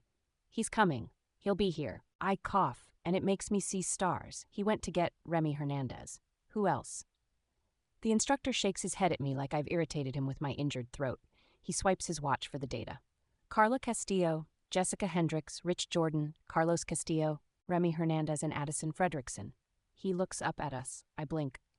"Carlos Castillo just left to collect Remy Hernandez," Rich begins. "We haven't seen Fredrickson in hours. He's lost." Carlos and I never did explain what happened when we left and came back. All Rich and Jessica saw was the blood that I couldn't talk to anyone about. That was it. Well, Axel is showing that he's not far from here, just 100 meters or so that way. The instructor indicates the tree line. He then shifts and places himself in the beam of the headlights, swipping his watch again, refreshing his data, perhaps. He frowns. Oh, Axel is showing no vital signs for Cadet Fredrickson. Rich puts his hands on his head and breaks away from the group. He's right around here. Do any of you know exactly where he is? Rich asks. He sounds exasperated, desperate for this night to end. I don't answer. I don't want to say anything, but it's not right to just leave him there. I start toward the spot. Carla? Rich calls out. I motion for them and wait for them to catch on. It's a short walk to the spot where Ad attacked me. I almost miss his body, as the moon and clouds have shifted slightly, and now Ad's entire corpse sits under a black shadow. Damn, the second instructor says. They stand in the darkness over Ad's corpse, shaking their heads. Rich hangs back, displaying growing paranoia. We're not safe here, I whisper to the instructors. They treat the scene like detectives at a crime scene, like whatever happened here was an isolated incident and not currently a danger. Do you know who did this? The driver asks. You guys are out here killing each other, so who got him? I don't know, I say, straining my voice. I saw him here when I came to go to the bathroom. There's a tightness in my chest over the lie, and while I would gladly lie so that no one could ever know what really happened here, it feels useless, futile. Axel knows all. It's humiliating to lie when you know you'll get found out. The three of us head back to the truck, but Rich has already beaten us there. He's waving us on to hurry. He motions at Jessica, who is drooped over onto herself in a ball on the ground. She was convulsing when I got back, Rich says. And then she just stopped. He peels himself off the truck. The driver descends onto the ground to help Jessica, laying her flat on her back and starting compressions. But like a thief who discovers the safe is empty, the instructor stops his life-saving protocol almost as quickly as he started it. He sits back on his heels and pulls off his watch cap. She's gone, he says. Two figures hobble toward us in the distance. Behind them I notice the beginning of daylight, an orb of light painting the sky violet. The instructors pull out their holstered pistols. Maybe now all this mayhem has gotten under their skin too. It's us, Carlos says, with who I now realize is Remy slung over his shoulder. All of you get in the bed of the truck, says the instructor. Help me get her in there. He motions to Jessica's body, and I grab hold of her under her arms, shuddering at her limp body. We have to hurry, Carlos says, clambering into the truck. Remy keeps going in and out. The instructor lifts the truck tailgate, slamming it into place. Copy, he says. Hold on, Cadet Hernandez. We've got one more cadet to pick up. We found him 100 meters over there in the tree line. Chapter 26. Regina sits buckled into the CH-80 helicopter, her hands shaking. The temperature is a bone-chilling 25 degrees, but feels colder with the gusts of wind that drilled into her warming layers on her way to the bird. She's got one arm extended, holding something in place on the ground near her. It's a body bag. The medic sitting across from her hadn't been able to do anything for Cadet Doran Blake when they reached his body in the training area. It was all becoming one big nightmare. Never in her career had she considered cadets committing violent acts against one another as a liability during Finex. Sure, she'd accounted for the possibility of an unstable cadet going on a shooting rampage at the rifle range. Still, the cadets were not issued rifles or ammunition during Finex. She had not considered the utility knife. A wave of nausea slams into her. This kid is dead. A murdered cadet on my watch. The daylight along the horizon is like the cracking open of a door leading to a new, terrifying reality. The helicopter's landing is hard on Regina's back, adding to the mounting tension throughout her body. On the last leg of the trip back to UMA, Regina climbs into the passenger seat of a van. The medic situates Cadet Doran's body in the back. Major Lewis is at the wheel of the van, a picture of cold dispassion. He makes no move to acknowledge Regina's entrance into the passenger seat. He simply places the transmission into drive and pulls onto the winding country road, back down in the valley, back to the UMA command post. A thought occurs to Regina. She must be careful, extremely careful. Everything she does will be viewed with scrutiny once they launch an investigation. She must act with remorse above all. I know you've lost people before, she says, turning to Major Lewis. This must dredge up hard memories. Major Lewis blinks at the open road in front of them. The new day, now a full imminent march into reality. Ma'am, he says, I've never lost soldiers like this. More silence follows, and time slows down. It's as though every tree and piece of the road ahead comes through Regina's mind in frames of still images rather than live motion. She's never been so present in her life. Wait, where are you taking the body? Regina says as the clinicians descend on the body bag. Yume is still asleep at this early hour, except for what's going on at the blacktop where Mr. Ovitz and the other clinician leap into action. I'm taking Cadet Blake's body to the hospital, says Mr. Ovitz. Our company has a partnership with them for our clinical work. They will perform an autopsy. An autopsy? We haven't even notified his parents, says Regina. What does any of this have to do with the trials? This was a violent act, and there's a killer still on the loose among the cadets right now. The two clinicians look at each other like they have information they're embarrassed to make clear. Mr. Ovitz takes Regina aside, away from the van, the medic, and Cadet Doran's body. Ma'am, he begins, the active ingredient in Profide has been known to cause violent behavior in animal subjects.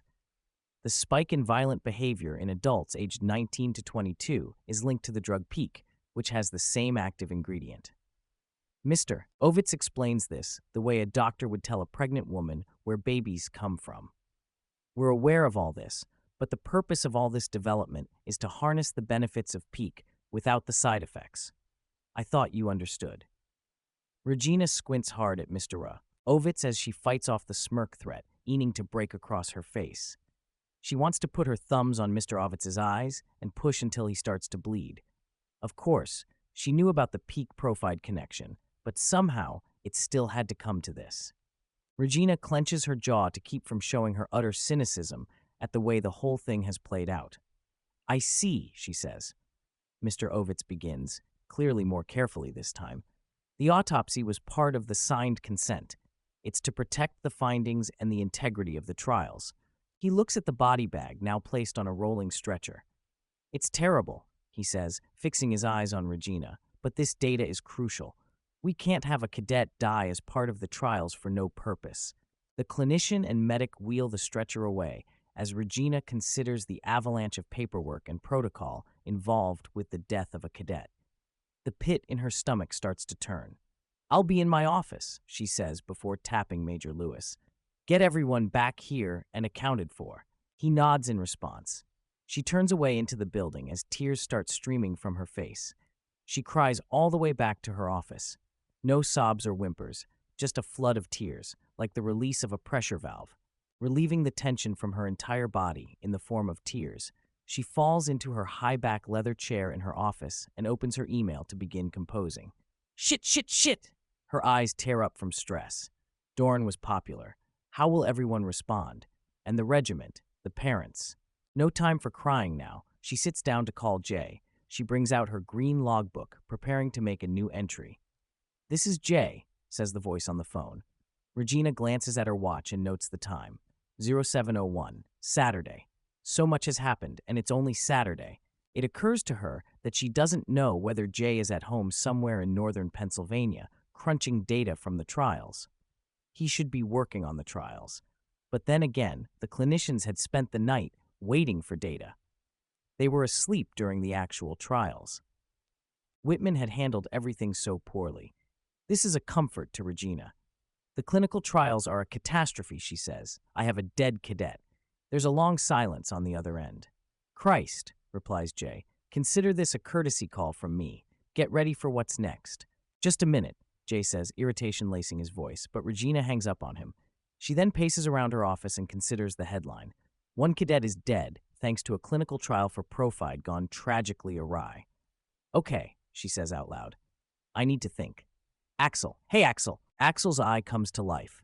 It beams onto her screen. Yes, ma'am, at your service. His Texas twang is a comfort. I need you to help me think this through. Regina sits down on her couch and leans back. She begins to feel more like herself, instantly comforted by Axel's company. Just show me the data from the trials. Let's start there. Axel's screen zooms in, producing a chart showing changes in heart rate over time along an X and Y axis. The chart shows no change in heart rate despite an increase in the pace of movement. Some data points spike to dangerously high levels at about the 4-hour mark. I'm no researcher, ma'am, but just by looking at this data, it seems that Profide did increase physical performance. judging by the heart rate chart and pace. But the whole story, it just doesn't make sense. What do you mean? Axel fades completely out and produces another visual. This time it's a chart showing dots, red and blue, all clustered around the same point on the y-axis, except for a few outlier dots. The time it took the class of 2044 to complete FinEx compared to how far along 2045 had gotten, it's no different. My guess is that even though cadets performed better physically, something has kept them from completing FinEx tasks in a more efficient manner. Regina studies the dot graph. Axel is right. The data shows no improvement in performance on FinEx. The only difference between this year and last year is that some cadets turned up dead by suspicious means. What do you think accounts for this? She asks. Now the answer is dawning on her. It's possible that Profide has affected cadets' psyches. Even though their bodies have needed less rest and could move more quickly, cadets' minds have been working in overdrive in the forest, likely with drug-induced paranoia and even psychosis. Nausea comes on again, this time more powerful than when she is in the helicopter. Regina draws the trash can close to her again. Axel, do you have Cadet Doran's virtual consent form for the Profide medication? Axel's screen grays out to a faint blue. Yes, on the screen is the checkmark next to Doran's tiny handwriting. It's a tragic accident, she says. The word accident sticks in her mind. Axel, who physically attacked Cadet Blake, could you review device data to see who was last alone with him? Axel pulses a blue light and opens a map application. He zooms in on Cadet Blake's location and rewinds the visual tape. Stop there, Regina says. Whose dot is that? She points at the screen that shows Cadet Blake's dot and another one wiggling on the screen. Axel zooms in closer and opens the identification card window. Byron Schaffer, Regina whispers. She rubs her face. Could he have been the one who attacked Cadet Blake? Not knowing how that information might be useful, she puts it out of her mind. Axel, turn off. No one should ever have to make a call like this. No one should ever have to deal with these tough decisions. Regina sits at her desk as if she's going to compose a letter to Cadet Blake's parents, but she begins brainstorming everything that's happened instead.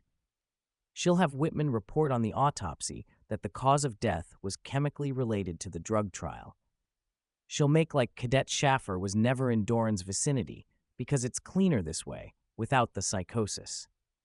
Cadet Doran's self-sacrifice and heroism would be emphasized. What is that saying? You have to break a few eggs to make an omelet. Regina shudders. Chapter 27. The room I shared with Jessica is dark and haunted, filled with her ghosts like a series of holograms. I see Jessica everywhere I'd ever seen her before, lying down in her bunk, legs crossed over, reading one of her fantasy novels, in her rolling chair, hunched over her desk working a problem set, at the sink, twisting her hair into a bun. All the while her ghosts never look at me. They're all turned slightly just enough so I can't see their faces. But it's all a memory, my mind playing tricks. There is no one here, and I am alone, except for Axel's deep blue eye. I drop my pack in the middle of the room and shut the blinds, closing them tight to keep the morning sunlight from entering through the window. The hot water from the shower scalds my shoulders and back. It touches my neck, and I want to pass out from the pain. I shut off the water. Nothing else exists except the condensation filling the little sink area and fogging the mirror. I intend to sleep for an eternity. Once settled in my rack, I turn to face the wall, away from where Jessica would be if she were here.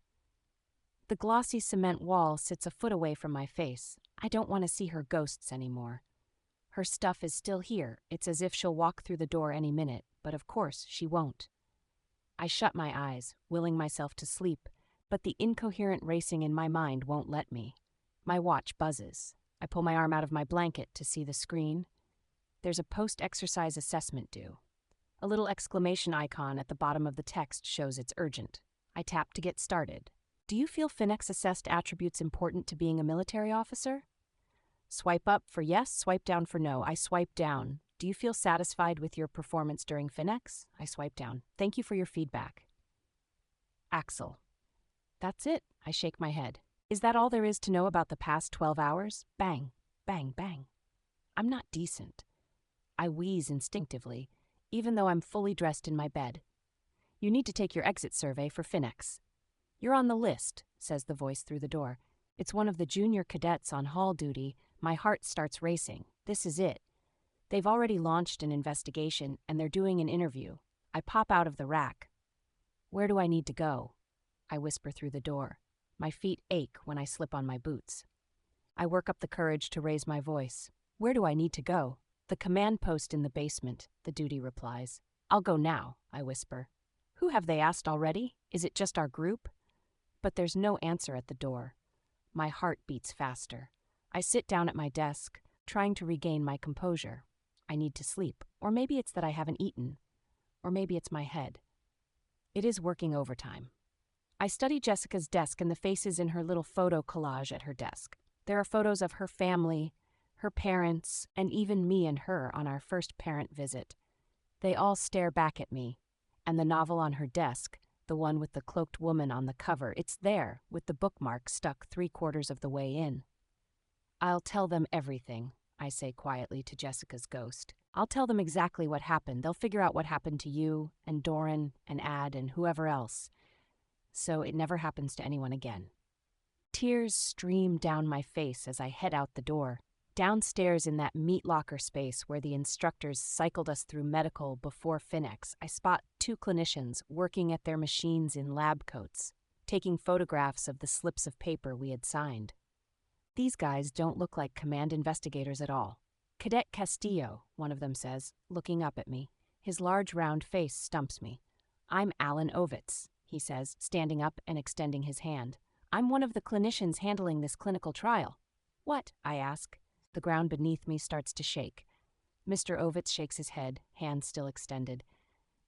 Did you lose your voice out there? Wow, they don't explain anything to you guys, he says. Don't worry, you're not the first one. He puts down his hand. The first one to what? You came through here at the start of Finex and signed a consent form to participate in a clinical trial. In fact, I was the one you signed with. Anyway, your classmates were separated in experiment control groups. You all received shots in your shoulder. Some received the medication, some a placebo. Do I need to keep going? My knees grow weak as the ground drops out beneath my feet. I get that woozy feeling when my body is on the verge of a total shutdown. I need a chair. Whoa, Cadet Castillo, you're a ghost. Let me get you some water. The clinician in the back of the room has clearly noticed me. He stopped typing and peeks over the top of his laptop monitor, watching me, then watching Mr. Ovitz return with a plastic cup of water. So, we were a human experiment? I ask. The moment the words human experiment come out, I'm embarrassed that something more articulate doesn't come to mind. Well, Mr. Ovitz says, opening a fold-out metal chair next to me, it's not a human experiment, it's a clinical trial. How do you think pharmaceutical companies produce the annual flu vaccine? They do clinical trials on humans. But I say, do people ever die? Mr. Ovitz looks down. I get the sense he's counseling me now. Sometimes they do, he says. It's not common, but yes, in the history of developing vaccines, people have had bad physical reactions and died. I shake my head as if maybe something will start to make sense by shaking it. How can you all let this happen? We didn't even know it was some drug trial. We just thought it was a flu shot. Cadet Castillo, imagine if scientists stopped developing vaccines for smallpox, polio, coronaviruses, because people got hurt. Where would we be? I can't look up from the ground. I feel so stupid. Let's get on with this exit interview, Mr. Ovitz says. You and Cadet Rich Jordan are the only 2 who we haven't spoken to yet. What about my brother, Carlos? Yes, we got him. We got his survey responses. Everyone is required to participate in this interview, Mr. Ovitz says. Cadet Jordan has been notified by his company duty person as well. He smiles and gives a little laugh. Don't worry, Cadet Castillo. You're not the only one who has to take the survey. Like I said, you're all required. You and Rich have gone last because you were the last ones to make it back. Make it back. What was that medication you all gave us? I ask. You signed a consent form at the start of Finex. You and your classmates were split into a control and experiment group as part of a development clinical trial. This was all explained in the form you signed. Mr. Ovitz glances down at his computer screen. All business now. Let's get started. I remember signing a form, but I didn't have time to read it. None of us did.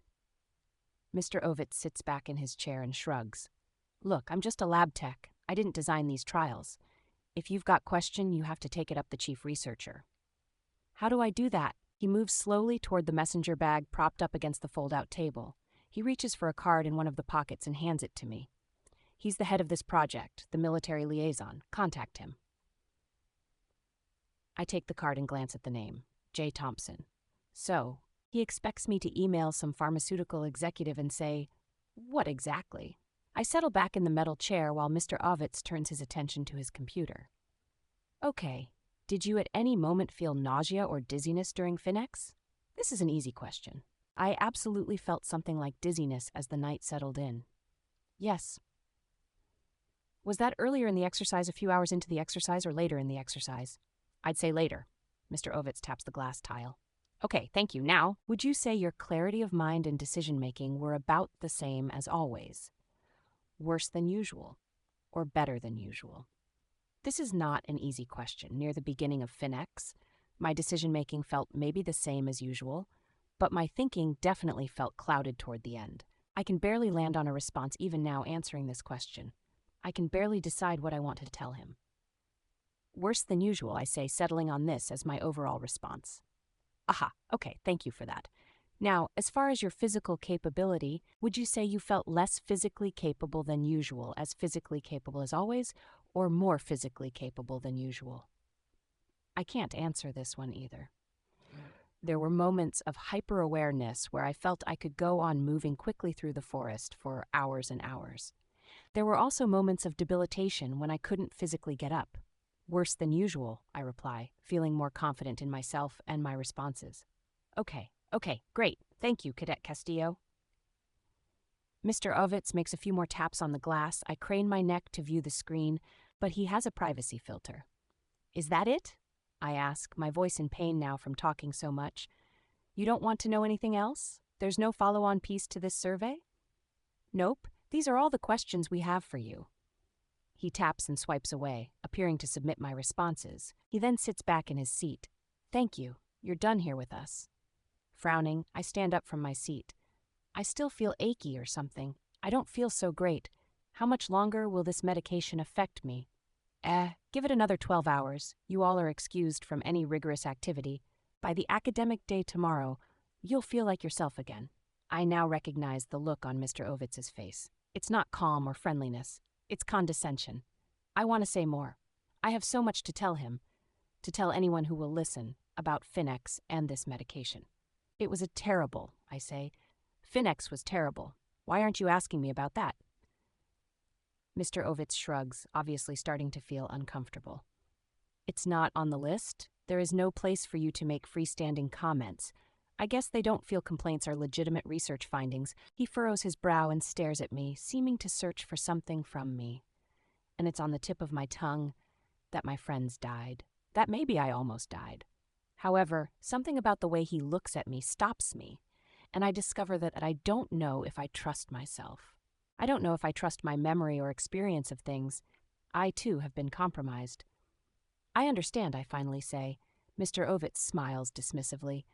On behalf of my colleague and I, he motions to the other clinician working beside him.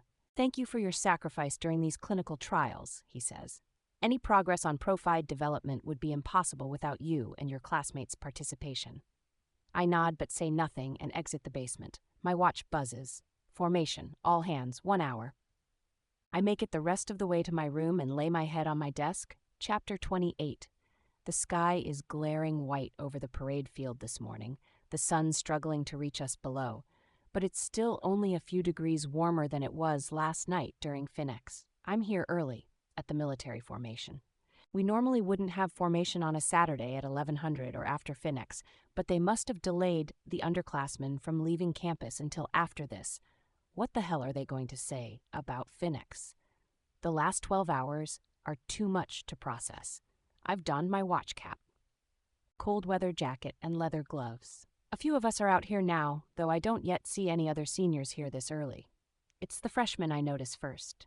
Rather, I notice them noticing me. Walking up, a group of them look at me with wide eyes and hold their gaze a beat or two longer than I find comfortable. I get that feeling when you know people are talking about you in real time, but you can't be sure. Did you say something? I ask one of the freshmen. No. He turns away, obviously embarrassed that I noticed him. Perhaps he thought I meant to intimidate him when all I want to do is ask why they're looking at me. What are they saying? But I don't know that group of freshmen from Kilo Company. When mine shows up, I'll find a way to ask them. For now, I wait for the rest of the student body to trickle in. At the head of my Delta Company squad, my gaze lands on the spot where Jessica would have stood. My insides begin to tighten, and a lump forms in my throat. Since waking up this morning, I had wanted to cry, with the weight of emotion settled squarely behind my eyes, waiting for a moment to release the stress from the past 12 hours. I stood at my mirror, looking at myself, willing my brow and eye muscles to relax. But they wouldn't. I couldn't do it. I couldn't cry. But now I want to cry. Maybe it's the cold air against my face, or that empty spot where Jessica stood. Maybe it's that surreal conversation with Mr. Ovitz. Maybe it's the thought that this is a formation to honor the fallen. Maybe it's all these things that now settle onto my chest, opening the floodgates for me to have a good, long cry. Hot tears stream down my face. I hadn't noticed, but almost everyone is here now. The cadets from my squad have already filed in behind me. Freshman Summer Cox breezes in front of us with a soft smile and sympathetic eyes. I try to keep from sniffling, but my face is a mess and I've no tissues. Becker puts his hand on my shoulder and gives it a squeeze. "You can step out if you need to, ma'am," he says. "We've got a few minutes until Colonel Zickard comes out." But I stay put, blinking into the wind. I let the air dry my face and wipe out my emotional meltdown. I love Becker for putting his hand on my shoulder. I love that he's always showing up to the squad with a good attitude. I love that he has a passion for what goes on in the world. And I love that he's standing here, acknowledging my sadness, not deflecting or pretending like he doesn't notice. He's what's best about UMA. It's cadets like him. A hush falls over the student body, my cue to stand at attention and wait for the military formalities to begin. At the front of our company, Cadet Schaffer stands at rigid attention, the poster child for UMA and all it purports to be. Colonel Zickard emerges from the east. She marches out and stands in her place at the top of the formation. Her face is solemn and haggard. All is not well. "I've called you all here this afternoon to issue solemn news," she begins. 3 cadets from the class of 2045 have perished while conducting training during FINEX exercise. The student body issues a collective gasp at the word perished. What was a silent occasion for military formalities is now a note hanging in the cold Pennsylvania air. It occurs to me at this moment that many cadets didn't know about what happened these last 12 hours. The underclassmen surely were about their business, sleeping, doing laundry, catching up on homework, the usual Sunday afternoon activities. And although it's understood that we had 1 cadet die during FINEX, it's been several years since that's happened, and it's the exception, not the norm. We've never lost cadets like this. "These are unprecedented times, cadets," Colonel Zickard continues. "Naval ships are sinking in the Pacific Ocean, thousands of American lives lost. Our enemies are hacking our power grids, and long-standing democracies face threats from neighboring enemies. And, while all this is going on, extremists are taking note and taking advantage that America is tied up and cannot protect the marginalized populations. Ethnic cleansing and religious cleansing are on the rise. The world is a violent place, and there is a shake-up, a change in world order, threatening to derail us all. The world is a safer place, a better place, with America as the guiding light. We're at a global collapse-level event. Full measures must take place when half measures won't do." I try hard to let the reality of her words sink in and dull my more distressing emotions toward the deaths of my friends, but tension builds in my face and behind my eyes. I clench my jaw to gain some control. These 3 cadets, Cadet First Class Jessica Hendricks, Cadet First Class Addison Fredrickson, and Cadet First Class Doran Blake, gave their lives in the development of top-secret technology designed to enhance national security. Without their contribution, and that of the rest of the class of 2045, technology meant to help win wars would cease development. We cannot afford that. Colonel Zickard leans into the long pause. She is small from where I'm standing, Even so, she seems to look into each of our faces. Heroism is a strange idea. The man or woman charged with heroism rarely sits comfortably with the title hero. The title, therefore, is an imposition for a knowing act of personal risk for the sake of others, a knowing act. Did Jessica, Rich, or Doran know the personal risk they were taking when they signed the consent form? Do any of us know what we're giving up? The formation is dismissed, but I stand in place as cadets all around me start trickling away, carrying on with the rest of the Sunday afternoon. Hey, I find Remy's warm brown eyes probing mine. They're almost black. My heart leaps out of my chest, and I embrace my friend. He knows I don't have it together. He knows I'm a wreck at the surface. My eyes fill up and overflow onto my face. "Whoa," he says, but I don't care. "You're okay," I say. "Yeah," he says, blinking. "I'm okay now. I just slept it off, I guess, whatever it was." He motions toward Colonel Zickard and Major Lewis, talking. "Well, I guess now we know what it was. Are you doing okay? You sound like you lost your voice." "Yeah, it hurts pretty bad." A freezing wind whips across the now empty parade field. It chafes against my nose and raw knuckles. "This can't be it," I say. "The pharmaceutical company, it's their fault people died. And it's not even because of the drug. Someone killed Doran, and we don't even know who." Remy looks at the ground. "Maybe they already know that." I shake my head. "Not Colonel Zickard. She would never let that happen." I reach into my cargo pocket and feel the edge of J. Thompson's business card. "What are you going to do today?" Remy asks. I shrug. "Today is our recovery day. Aside from this formation, there are no other required events for us." "Sleep," I say, and just the thought makes me giddy. "Yes, I need sleep." "You need to rest your voice. I've got to go." I hug Remy a second time and slip into the building. Chapter 29. My sleep felt like 100 years. And although it wasn't quite that long, the hours or so that I did sleep reconstituted all those frayed wits and loose ends dangling around in my mind. Still, my heart sinks when I remember the last 48 hours. It doesn't take much. Just Jessica's empty space brings everything back. Wait, I'd done this already all yesterday and last night, and this morning when I would wake up and decide that I'm not ready to face reality and would doze back to sleep. It must be Sunday, early. The freshmen are off duty from their human alarm clock routine on the weekends, and there are no formation or mandatory meals. I intend to go down anyway. I think I can finally eat something. I can't help but think that under normal circumstances, I'd be settling in with relief that our big culminating event is over. Instead, Jessica's side of the room is empty. I open the blinds, letting as much light into the room as possible. Morning is peeking through outside. A couple of cadets in jogging suits get inside from an early morning run below. "Good morning, Cadet Castillo. You slept 18 hours last night." Axel pulses an upbeat, light blue dot on the screen. I look at the sensor in the corner of the room. I don't mind the watch version of Axel so much, but the corner device is another story. I need some space, time away, and out of this room. Most of the seats at my squad table are empty when I head to the cafeteria. Cadet Cox, the freshman, spots me first, but she simply watches me squeeze through the row of extended seats, since she's not allowed to speak unless spoken to. The few cadets from my squad seated at the table stop passing around stainless steel containers of breakfast food, as if waiting for me to sit down, waiting for me to say something. "Good to have you back, ma'am," Becker says. I smile and nod. "It's good to be back," I say, reaching for the tin of sausages. I turn the sausage into mush in my mouth, careful not to inflict pain on my still tender throat. The sweet and savory flavor warms me from the inside out. I realize I haven't eaten a hot meal since getting back. I start to feel better already, more like myself. And then I see it, Jessica's empty seat at her squad table, across the row from mine.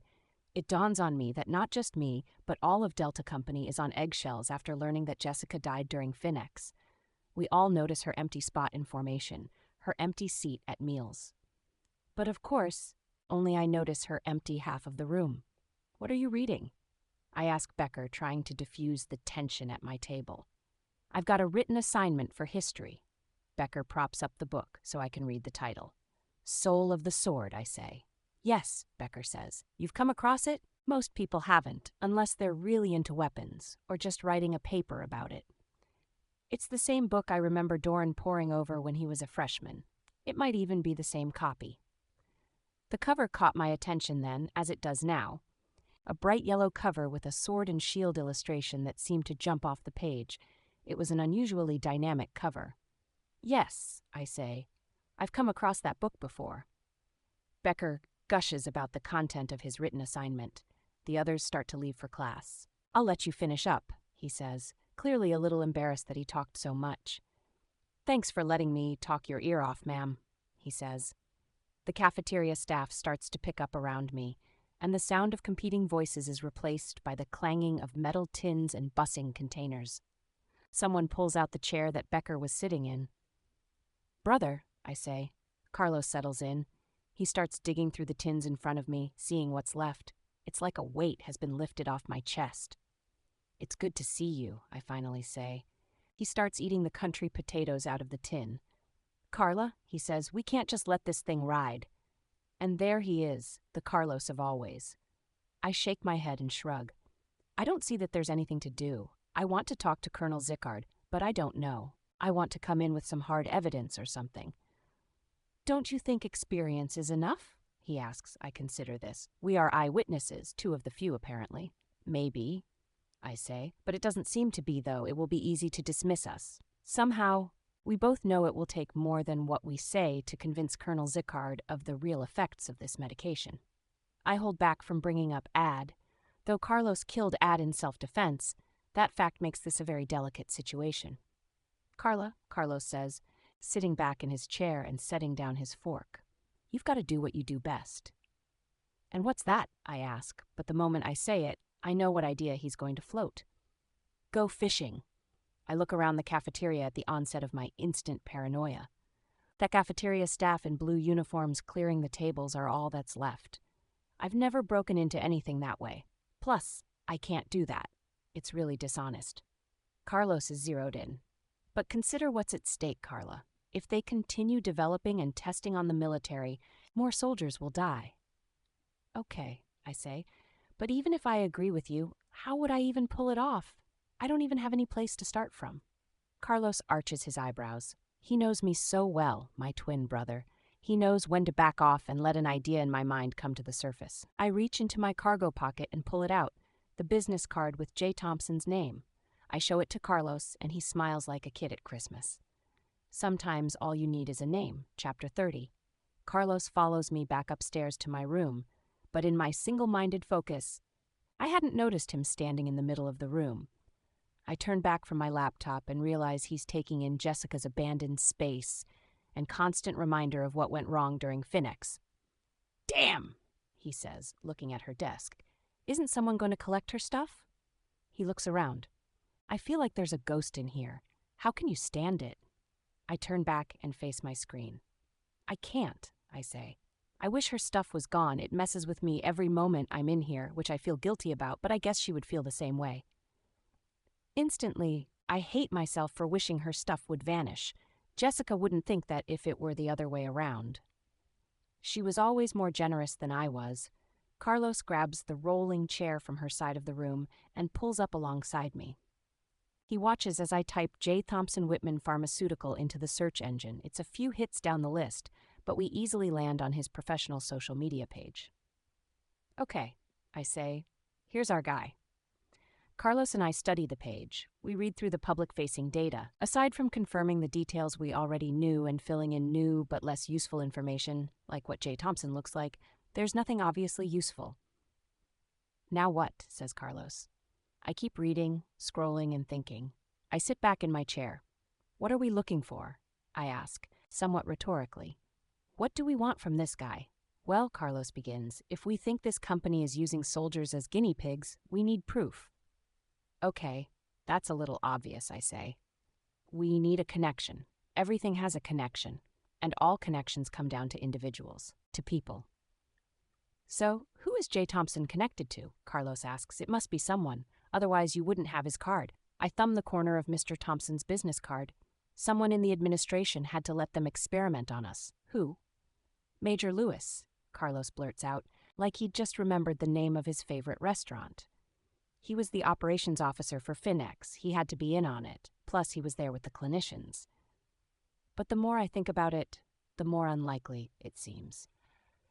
Major Lewis intentionally exposing cadets to a dangerous drug trial doesn't seem to fit. He'd have to be an evil asshole to do all that. Same with Colonel Zickard. Yeah, Carlos says, but someone had to let them in here. Colonel Zickard had to at least know about it, even if she didn't know all the details. Carlos is right. I know what to do. I know what I'm looking for. We need a document, I announce. Files. Something in writing to show Colonel Zickard what this company is really up to.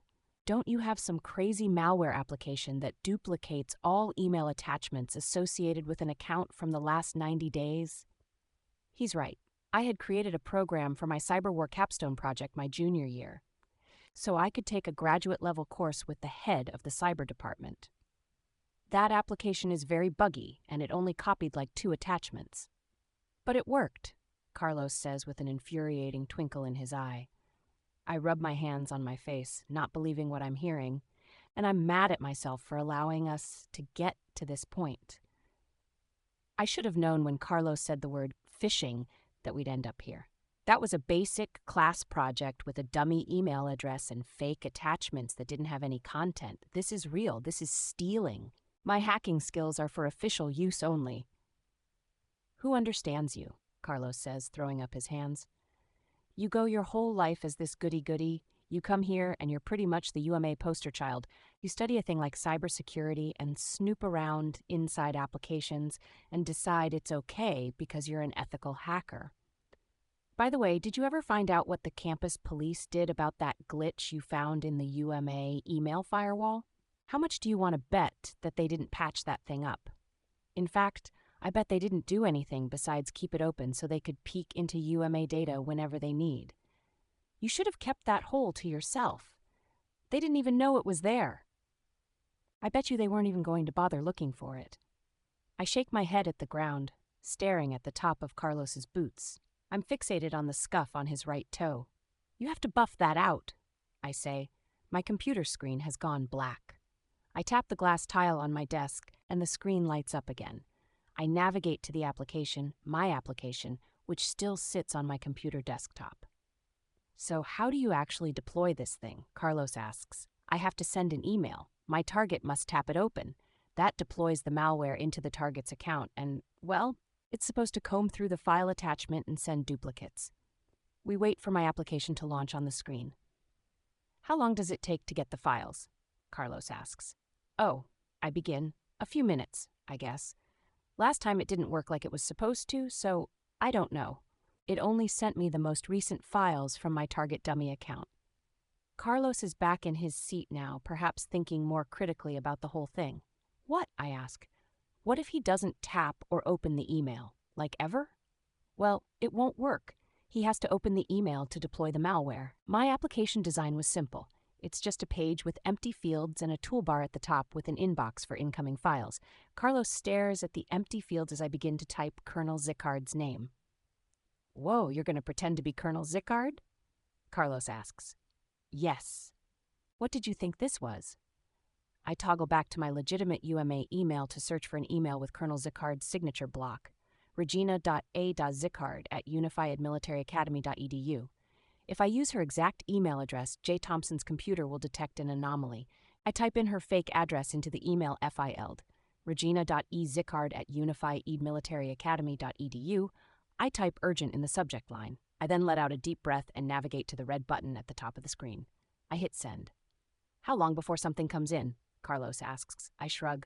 Who knows? It's Sunday, he's probably not at work. Yeah, but people are always checking their email. I drum my fingers on my desk. I really shouldn't have done that, I say. You did the right thing, Carlos says. No, I definitely did the opposite of the right thing. I didn't even think about Axel. I look behind me and notice Axel's big blue eye in the corner. I guess you'll see us here together, I say, but there's no harm in that. A ding notification issues from my laptop. The top right corner field shows a new message. There's a new file. That was fast. Project Upload Task Force Meeting Minutes, Carlos reads aloud over my shoulder. It's a file from last October. That was fast. Maybe he didn't have to open the email after all. Maybe it just had to hit his inbox to infiltrate. I did it better than I had ever thought I would, and I can't help the smile creeping across my face. My program works. Chapter 31. Carlos and I stare at the open document on the screen, the meeting minutes from some task force for something called Project Upload. My brain works in overdrive, trying to understand the meaning of what's in front of me. Right there, under discussion notes, the recorder wrote, Colonel Regina Zickard raised concerns over the active ingredient in PEAK, the erratic behavior associated with this medication, and the risks for Profide, which contains the same active ingredient. Isn't that what Cadet Samuels got popped for?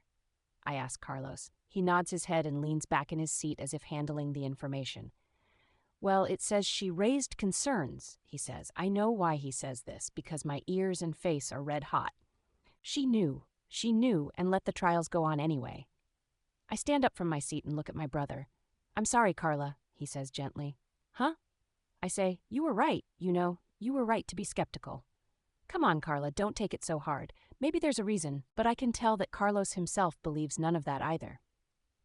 Now that we've reached the end of this road, now that we've reached the answer, it's clear. The adults we trusted exposed us to medical testing, and some of us died. Sometimes facts are facts, and all that's left is the ugly truth. Now, in plain sight, I pace around my room and look out the window at the cadets walking by just a few floors below. I head out the door. Carlos rushes up alongside me. Where are you going? He asks. To see Colonel Zickard. I have to tell her that I know, and I'm going to report her to campus police. Carlos appears angry now.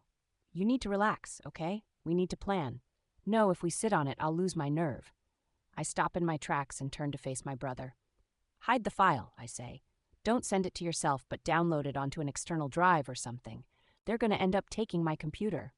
It's Sunday, Carla. She's not going to be there. She's a workaholic. She'll be here. Do what I told you to do. Carlos's face softens. He clearly knows there's nothing else he can do to stop me. You got it. He rushes back the way he came. I head downstairs and into the rotunda with the spiral staircase. I don't know exactly what I'm going to say. With every step, the reality of confronting Colonel Zickard seems more nauseating but more inevitable. A part of me hopes she won't be here. Mrs. Gutierrez is at her reception desk putting things in a box. She doesn't greet me with a warm smile this time. Carla, she calls after me. I push past the doors leading to the hall of offices. At the end is Colonel Zickard's, with the noon sunlight flooding in through her wide panel window.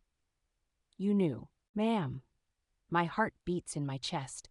You knew there was a chance Profide would cause psychotic breakdowns. You'd even confirmed it with Samuels.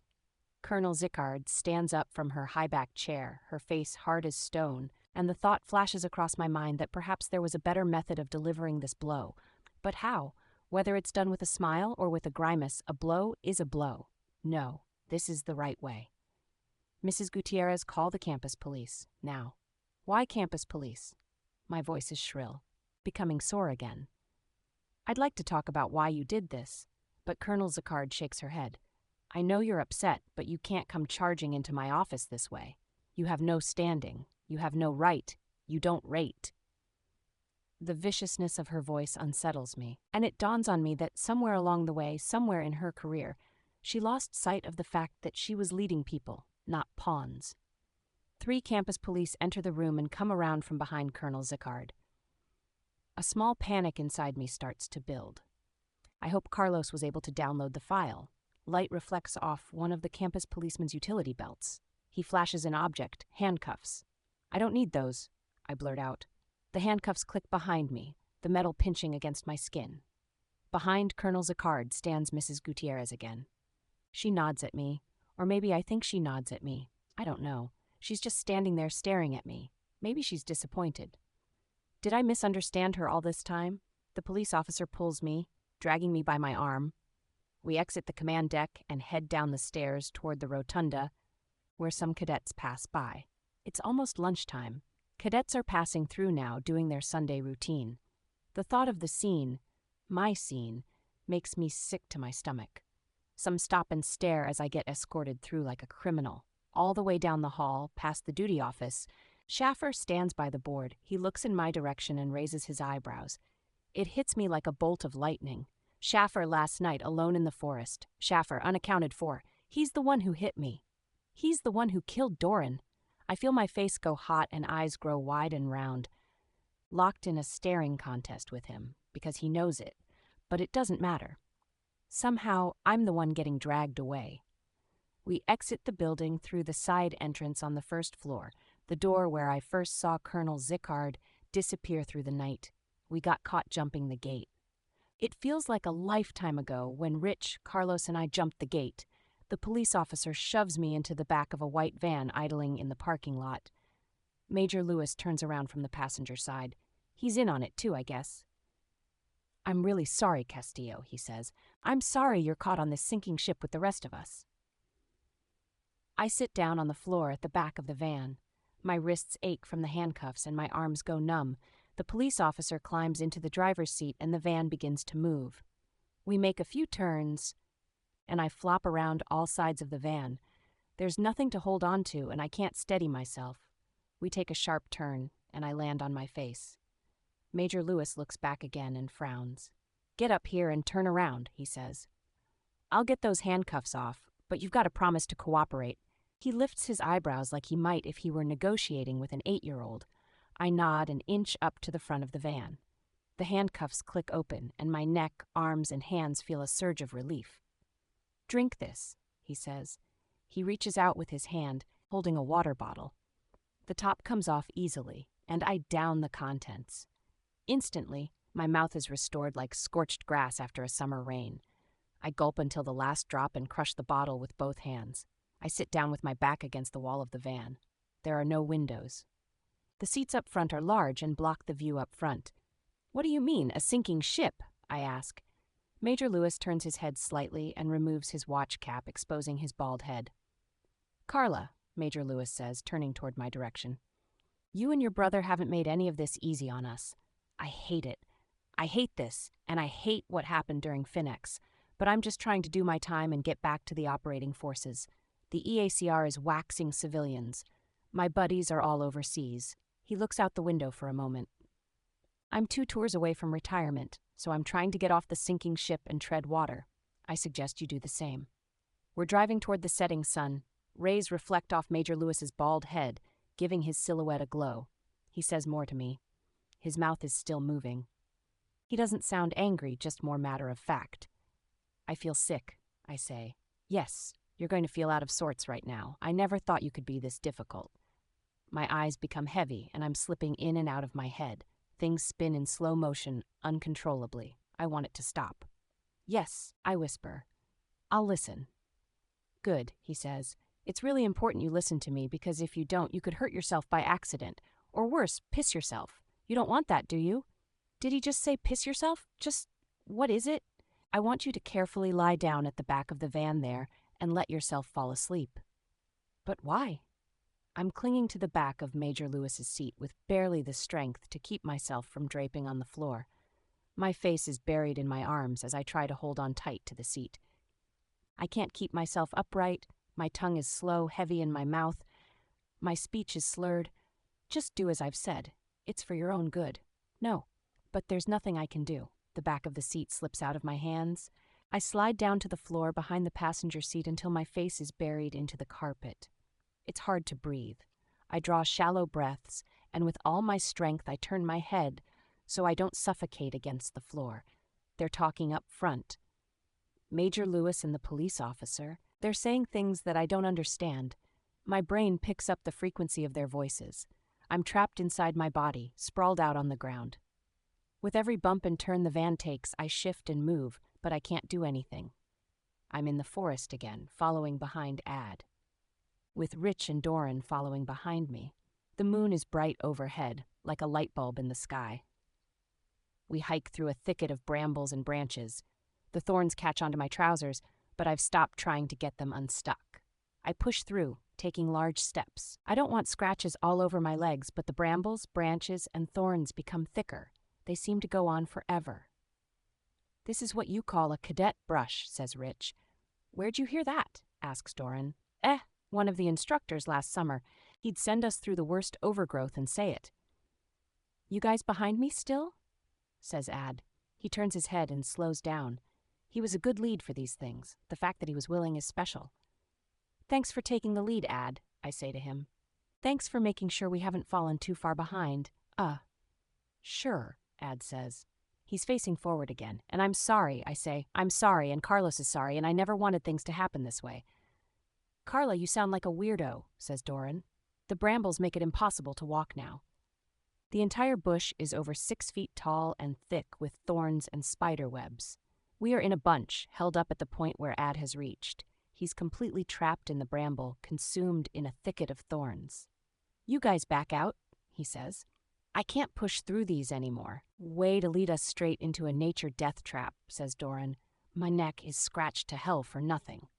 Just back out, guys, Ad says between bursts of breathing. But we're all trapped in a tight ball together, and the brambles close in around us, and the moon shines menacingly overhead, interrogating us from above. Doran, we didn't mean to leave you behind, I say. We didn't mean to lose you. You ran off into the woods by yourself. You're an idiot. Why did you do that? Ad is wheezing now, gasping for air, like he's having an asthma attack. I don't know why, but I can't help him. Blood drips from Doran's cheeks as the thorns dig into his face. Carla, it's Rich. He's showing me a tiny opening between us near the ground. Leave your pack, he tells me. I slip out of my pack and leave it hanging in the bush. I drop to the ground. It's cold and hard. I flip on my stomach and follow Rich, low crawling through the opening and underneath the bramble. We reach the end, all the way back from where we came. I look back at the bush and bramble. It's dark and consumed by a shadow. A cloud passes overhead, and the moon shuts out. Chapter 32. My eyes crack open at the sound of a shutting door. It's light outside, bright, like early morning. How can that be? My head feels heavy, like a head cold, but with no mucus. I'm still in my gray-on-gray uniform, but someone went to the trouble of taking off my boots. My wrists and ankles ache. My back aches. How long have I been strapped to this bed? This room is sterile, with white-on-white walls, a white ceiling, and white blinds on the windows. This place, wherever this is not that big. Through the partially open blinds, there's just an empty parking lot. That's good. I can escape more easily from the first floor, but it's these black straps messing me up. There is nothing high-tech about it, just hook-and-loop straps attached to the metal side rails. And yet the straps are long enough that my fingertips only graze the fabric of the other strap. If only my fingers could reach far enough to grab a little bit and pull. But now I've made the bed rails rattle. Maybe I could pull the whole rails out and stand up. Instead, tears stream down my temples and my heart thumps in my chest. How did I get here? The door swings open somewhere behind me. Who's there? I ask. Footsteps move about the room. Things get moved around. Who's there? I ask again. My voice cracks this time. Please. Cadet Castillo, I'm Nurse Hansen. I'll be taking care of you. His voice has a smooth, gentle sound to it. Nurse Hansen, I say, where am I? And why am I strapped in my bed? I sniffle. Nurse Hansen takes a moment to answer. Oh, he begins, I'm so sorry about the straps, Cadet Castillo, he says.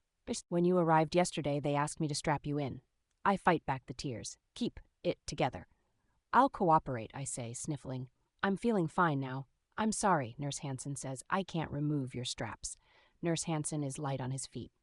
The soles of his shoes pat the tile as he comes around the bed to my field of view. He's a dark-skinned guy with gentle eyes. He's not military, though. He wears gray scrubs, the same ones the clinicians wore. His name tag says Unified Military Medical Center. Cadet Castillo, he begins. You're here under observation for an adverse reaction during our clinical trial. I'll notify your chain of command that you're awake. I close my eyes and exist. And then I remember. I remember confronting Colonel Zickard in her office. I remember getting escorted into the van, and I remember riding in the back. I remember the bottled water. That's where my memory stops. Footsteps behind me again. This time it's more footsteps. More people. They shuffle into the room using hushed voices. Someone is coming around to the front, but it's not Nurse Hansen. It's someone in dress shoes. Colonel Zickard glares down at me from the foot of the bed. Carla, she begins. I didn't want it to be this way. You've made things very difficult for us. It breaks my heart. My eyes water. I wish they wouldn't. My back and neck ache from lying like this. I'm sick to my stomach from whatever was in that water bottle that knocked me out. I don't understand, I say. I wish I knew what was going on. I feel like everyone is lying. Not just you. Everyone. The entire institution is lying. Carla, you're not going to understand everything. The sooner you get comfortable with that, the sooner you'll start to succeed in this organization. Then why won't you just tell me? My lower lip starts to quiver, and my ears and face are burning hot. Okay, she says. What do you want to know? Colonel Zickard stands there with her arms crossed, waiting for me to say something, but she already clearly knows. She already knows what I am. I am lost. I am a kid at the bottom of a military-industrial complex. I am a kid who has signed away some of her rights in the service of her country. I don't know what I don't know. I don't even know what to ask. I just wish they hadn't died. Maybe I wouldn't care if they hadn't. I hate myself for crying. Of course, Colonel Zickard says, no one in my position ever wants soldiers to die. Ever. She steps back. The light, crisscrossing the blinds, puts half her face in a shadow. I hope you will never have to be in my position, she says, where you look at your son or your daughter and wonder if there will be any America left for them. And you must do something unthinkable, and you have to put people at risk. Because it's not about you. It's about a greater mission. It's about preserving what's left. I hope you never have to make that call.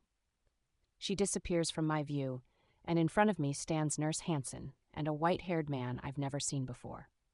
He sits at a table in the corner and lays out a folder. Nurse Hansen adjusts the bed so I'm sitting upright. He undoes the straps on my wrists and ankles. Let me help you out. He extends a hand. My legs wobble, but he waits until I'm steady. There's a smell in the corner. It's a tray of food with plastic wrap over the top. That's all yours once you're done with Mr. Thompson, says Nurse Hansen. Come on over here, cadet, the white-haired man says. I'm Jay Thompson, the fellow you emailed yesterday. He waves me on with his hand but doesn't look up from the papers. I take my seat across from him. He leans back and stares me down. That malware, he says, wasn't perfect, but you did get lucky and it did do what you intended. I think you have a very bright career ahead of you in cyber war. The blood rushes to my ears. The file. As Colonel Zickard explained, he continues, we can't have any cadets undermining Project Upload. In case you weren't aware, in the waiver that you signed, we identified Project Upload. Here is the copy that you signed. Since it appears you didn't take a close look at it the first time, you ought to take a look at it now. And here in front of me now is my signature staring back at me. It's true. I didn't read this form, but I signed anyway. It's not fair, I say. We didn't know what any of this meant. Of course not, says Mr. Thompson.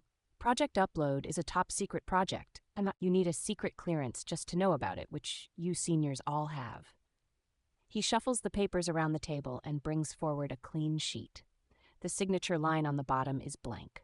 You're worried about the consequences of continued development of Profide based on what happened during Finex, he says. And what you're thinking is right. We can't administer it on a mass scale when some of your classmates had psychotic breakdowns as a result of the medication combined with the stress. He stands up and faces the window, looking toward the whitewashed sky. What does this mean? I point at the words, non-disclosure agreement. It means that from this moment on, you can't talk about Finex. You can't talk about Profide. This is a legally binding document. I stare at the page. I read the print above it. The air in the room feels heavy on my forehead and chest. Mr. Thompson smolders with impenetrable righteousness. No one is asking you to lie, Carla. Just understand that these things are bigger than you are. We're facing World War III in the Far East. Do you understand what that means? Can you grasp the severity of this? You ought to freshen up on your post-World War II history and the big global reckoning that followed. We mustn't lose. Profide is one small piece of this. I can't. Mr. Thompson frowns. We can't force you to sign, but just remember that if something leaks about this, your brother is getting charged with murder. We know, based on Axel data, that he was with Cadet Fredrickson when his vitals stopped. His words knock the wind out of me. Just sign the paper, Carla, he says. You'll be protecting your brother, Project Upload, and the country. He pushes the paper across the table, chapter 33. The last 2 months have been something of a blur. Or maybe it's me that's been a blur, some pseudo-ghost moving through time and space, in and out of lectures, problem sets, reading assignments, 12-week exams, formations, meals, and event finals. My room has returned to its normal state now that I only have a few boxes left to walk down to Carlos' truck. It's a simple two-man room again. The mattresses are bare, and the surface of my desk is devoid of any trace that I lived hunched over it for 4 years.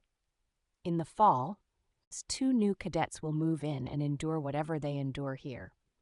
Jessica's parents came not too long after the clinical trials were over. I had been asleep in my rack but had left the door propped open. I was skipping Colonel Zickard's ethics class but didn't want it to look obvious that I was in my room, asleep. I slept a lot in those early weeks. There were footsteps and voices at the doorway, voices I didn't recognize at first. Then the lights in my room came on, and I pulled my blanket tight over my head. Major Lewis had said something like, "I'll leave you to it," and by then I knew it was Jessica's parents, Mr. and Mrs. Hendricks, there to collect Jessica's stuff. Her parents sobbed as they packed her things. They hadn't noticed me up high in my rack all the while. I felt too paralyzed by grief, especially in the early days, and my sleep had been cut short by nightmares. Mostly I dreamed about being hunted in the woods and of sickness and death. Her parents had been in the room for a while before I worked up the courage to show myself. I remember her dad had the bolt cutters and was out to pop the combination lock on Jessica's locker. He embraced me with his free hand. Her mom hugged me as well. Her dad thanked me for being a good friend to Jessica. I was glad to hear him say that.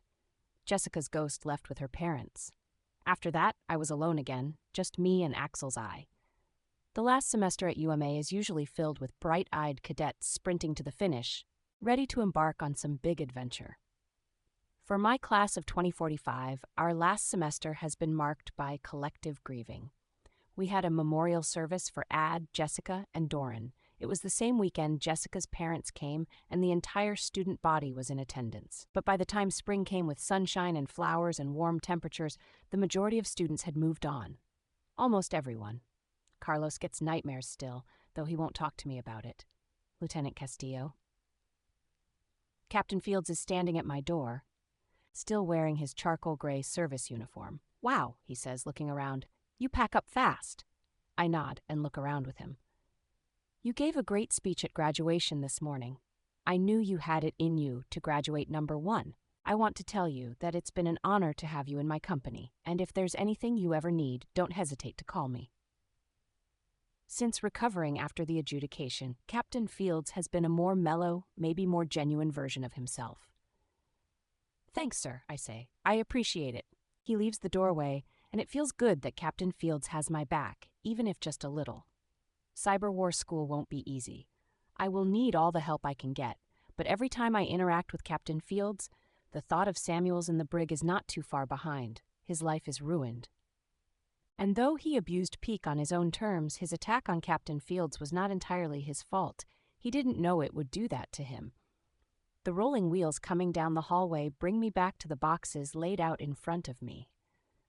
Remy is at the door, pushing a moving cart. "I finally got one," he says. He comes in and starts loading up boxes. Remy and I have gotten closer in the last few weeks. I don't know what to make of it, but I know right now it just works. He's out of his service uniform and wearing basketball shorts and a gray muscle shirt. "Come on, Carla. Your brother is going to have to move his truck." We hustle to load up the last boxes onto the cart, and my room is a blank slate once again. Downstairs, Carlos's truck idles in the loading-only area. The warm breeze perks me up, along with the sunlight on my face. Remy and I start loading boxes off the cart until the cart is empty. "I'll see you around, brother," Carlos says to Remy. Remy looks at Carlos, then me. "You guys sure you're not going to the foxhole tonight for the final farewell?" Carlos and I shake our heads, sad to disappoint Remy, but careful not to bring down the mood. It's taken months for Carlos to recover emotionally, and I do realize that the clinical trials were extremely hard for us, for Doran, Jessica and Ad's families, and probably Remy, who got really sick. For Schaffer, maybe no one will ever know what he did, but most of my classmates had milder symptoms. Or they were part of the control group, and for them, it's like there was no clinical trial at all. Most of my classmates who weren't directly affected by the losses or the medication grieved with the collective and then moved on with the rest of the year, like normal, like not much happened.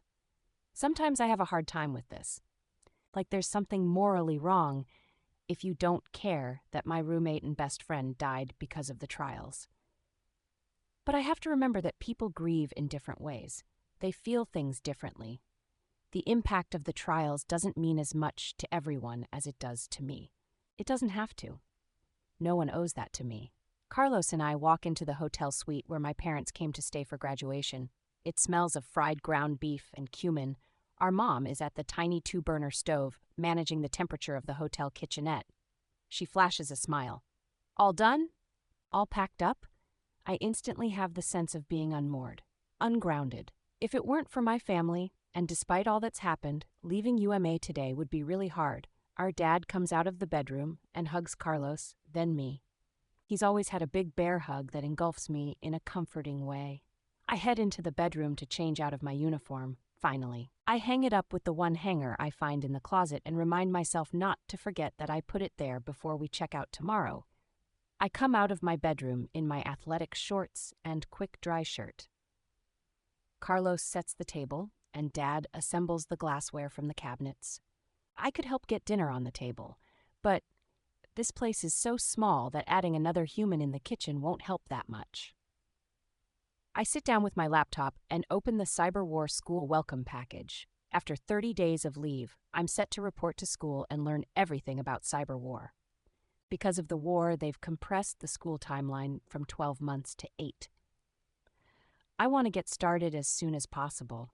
They had only 10 seats for this class throughout the entire military, 3 of which went to UMA. I'll be seeing Remy in school as well as another UMA guy, Andrew Stratt. It's funny. He got everything I wanted in the end. I graduated top of my class with my first choice for career selection, yet it's not enough. I never knew getting to the top could feel so low. My mom bites into her taco at the dinner table, careful not to crack the shell. My dad has given up, crunching the shell, creating more of a taco salad on his plate. Carlos is already on his 3rd taco. I got a call today from a journalist, my dad says. He's been trying to get in touch with you, Carlos. He's very interested in talking. I blocked his number. Carlos says, seeming a little embarrassed. I didn't know who it was. I just kept getting a call from a weird number. My dad gives Carlos a hard look. Call him back. He looks at me. You too. Go take the call in the room. Now? Carlos says. Yes, now. We both leave the table and head into the bedroom. Carlos sets his phone on the bed and navigates to the number with multiple missed calls. He looks flustered and unsure but presses the number to dial. He hits the speaker button, and we wait for someone to answer. This is Jonathan Straight. Hello, this is Lieutenant Carlos Castillo. I got a missed call from this number. My father, also Carlos Castillo, said you called him as well. There's typing on the other end. Carlos and I stare down at the device, waiting for an answer. Yes, thank you for calling me. I'm a journalist from the Washington Times, and we're about to break the story regarding a clinical drug trial that took place earlier this year that left 3 students dead. My throat tightens up. Carlos and I exchange worried looks. Yes, Carlos says. I'm aware of the trials. Okay, we're going to run a series of articles on information that's been leaked by a source on Deep Background. I was hoping I could get your cooperation to corroborate the information from my source and to provide amplifying details. Carlos's eyes grow wide.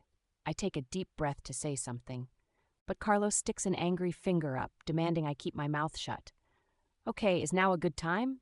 Carlos asks. Absolutely, the reporter says. He explains the terms of Carlos as a source on Deep Background and tells every detail and every finding of fact he's dug up about the trials. He knows everything. He knows about the Project Upload Task Force. He knows about Jay Thompson and Colonel Zickard's connection. He knows about the chemical connection between Profide and Peak. He even got his hands on Cadet Samuel's adjudication file and Axel's data on Jessica, Doran, and Ad. Carlos corroborates everything he knows. Thank you for your time, Lieutenant Castillo.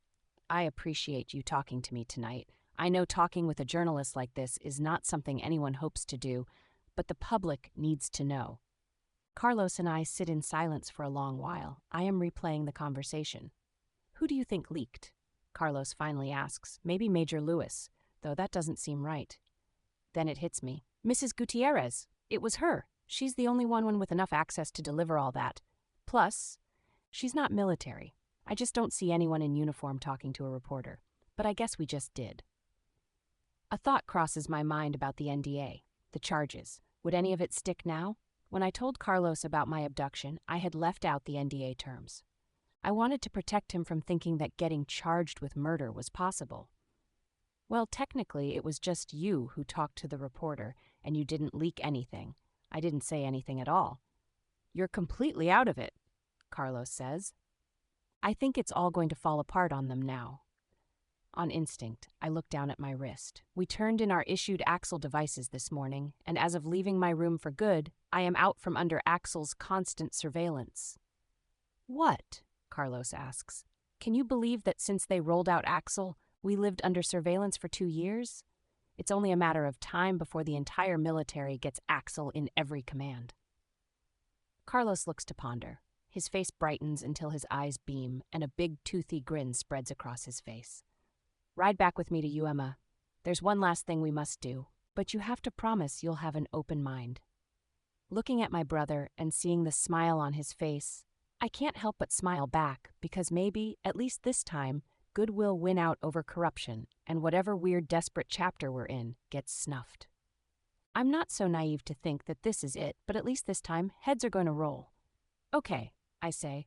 I'm game. What do you have in mind? Chapter 34. Regina sleeps uneasily in her bed. Graduation for the class of 2045 had been, for her, miserable. Beyond miserable. When Cadet Carla Castillo took the stage to issue remarks to the class, she fought down the bile in her stomach, waiting for Cadet Castillo to use her brief platform to expose the clinical trials. Carla Castillo, with her squinty eyes and sharp nose, held too much power and knew too much about Project Upload. If she was going to take her chance to make big waves and let the entire UMA community know exactly what had happened during Finex, this would be the moment. And yet, Carla didn't. Carla complied. Instead, Carla talked about honor, courage, and the sacrifice her classmates made. She talked about her friends, cadets, Jessica Hendricks, Doran Blake, and Addison Fredrickson, and how they were the first casualties of the stark reality that the class of 2045 were inheriting. She talked about the future of America, and she talked about doing whatever it takes to preserve the country, and how that responsibility landed squarely with them. When Carla finished, the graduating cadets clapped and cheered, and instead of fighting back bile, Regina fought back the tears. Not because she was moved by Carla's speech, though it looked that way. Regina's tears were tears of relief and emotional release. She was eager to wipe her hands clean of Project Upload for good, and the sooner the class of 2045 could detach from UMA, the sooner the Castillo siblings could get off campus and on with their military careers, the better. When Regina arrived home, she was wired and could barely look Robbie in the eye. He was up late in front of the television with the family cat on his lap. Regina wanted so much to tell Robbie everything that had happened to her, everything she'd been through. But he's only 14. Why dump all her real-world problems on her son? What kind of parent does that? So, she told Axel. She told Axel all about the turmoil she felt during the graduation ceremony and her emotionally drained state after having shaken hands with dozens of parents. She told Axel how she checked her email every hour, hoping to have received her new assignment for her next tour of duty in the operating forces. She wanted to go to Japan, to the big military base there, as far away from Pennsylvania as possible, at least for now. Axel reassured her and listened. "You've been a great friend to me through all this," she told him. "I'm glad to hear it," Axel said. "My greatest desire is to be of good use to you." But her mind raced when she lay down in her bed to go to sleep. She couldn't help it. She cycled through the horrific events of Finex that left the 3 cadets dead. She didn't want any of that to happen. No one on the Project Upload task force wanted dead cadets. Sometimes, often, the idea that she was bullied into the entire Profide experiment gnawed at her until she was dull and worn down inside. She would have to live with it. No one would ever understand why she did what she had to do. Of course, a cadet like Cadet Castillo, or any of them, couldn't see the full situation. That's why she, Colonel Regina Zickard, was there to make the tough calls. After an hour or so of turning it over in her mind, Regina falls asleep against the chirping cicadas outside her window. Robbie barges into his mother's bedroom. Regina startles awake. "Mom, your phone's been ringing forever." She reaches for her nightstand and looks at the screen of her phone. It's Major Lewis. Regina's stomach drops. "What?" she asks when she answers. "Ma'am," Major Lewis begins, "the duty just called. He was doing his rounds and discovered water damage in the basement. I'm headed to the campus now." Regina rubs her temples. "Is there a fire?" There's a loud thump outside her window. "Okay, maybe a burst pipe. Call me as soon as you know what happened."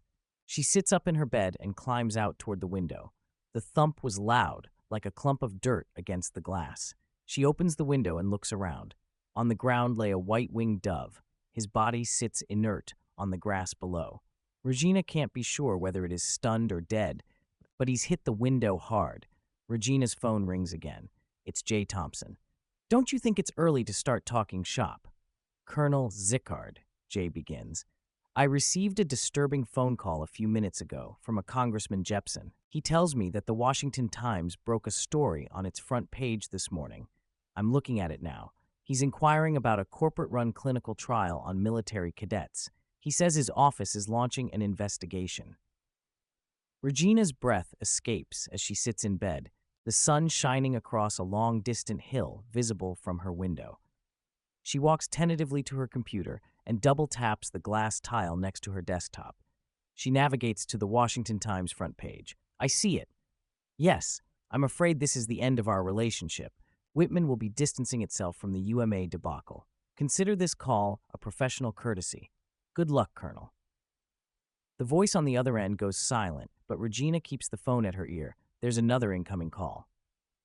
"What's going on, Major?" "I just talked to the cadet on duty. Someone has destroyed the server room. All computer systems are down. Apparently, a cadet broke open the emergency fire system in the basement and led the hose to the server room and blasted all the servers with water." Regina's heart races. "Who did it?" she says with her hand on her chest. "Did Axel see who did it?"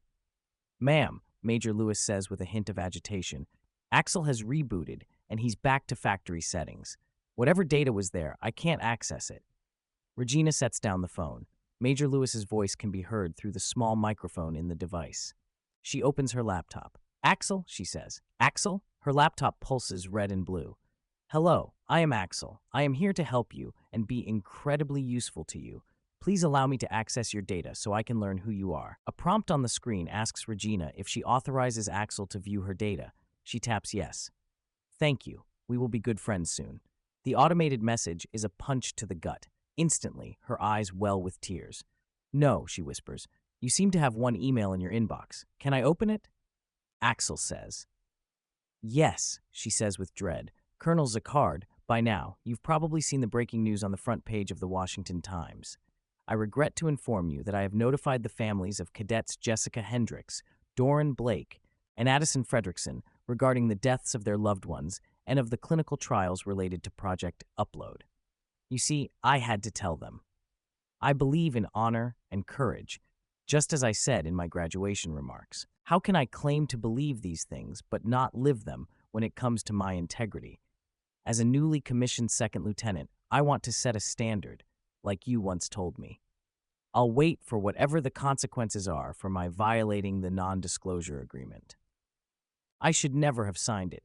Very respectfully, Second Lieutenant Castillo." And right then, Regina can picture it all. She imagines Carla and her brother Carlos last night, biding their time until graduation and the Washington Times story. She pictures them gathering contact information for bereaved relatives and composing emails to mothers, fathers, wives, and congressmen. She visualizes them returning to UMA late in the night, coming in through the back door at the end of the hallway to the cold basement where they walked down the dark hallway, past the armory, past the processing rooms they had entered at the start of FinX. There, in a closed-off room, they reached the server room. The Axel pilot program engineers insisted that an on-site server room would be the most secure option. The room was one large vault with a keypad and a reinforced door. Someone would have to know the code to get in. Carla did. Maybe it was Carlos' idea, but Carla had to be in on it too. She envisages Carla entering the room and viewing all the blinking lights and stepping out again and noticing a fire control system attached to the wall, the one she'd never noticed before. And with their emails sent and their rooms cleared, Carla broke through the glass and raced with Carlos and the hose down the hall to the server room, where they blasted every blinking light with gallons of pressurized water. And when they were satisfied that the damage was done, when they knew their vandalism had worked, they looked up at the Axel cameras and saw no response. Regina goes downstairs to see Robbie off to school, clutching the green logbook under her arm.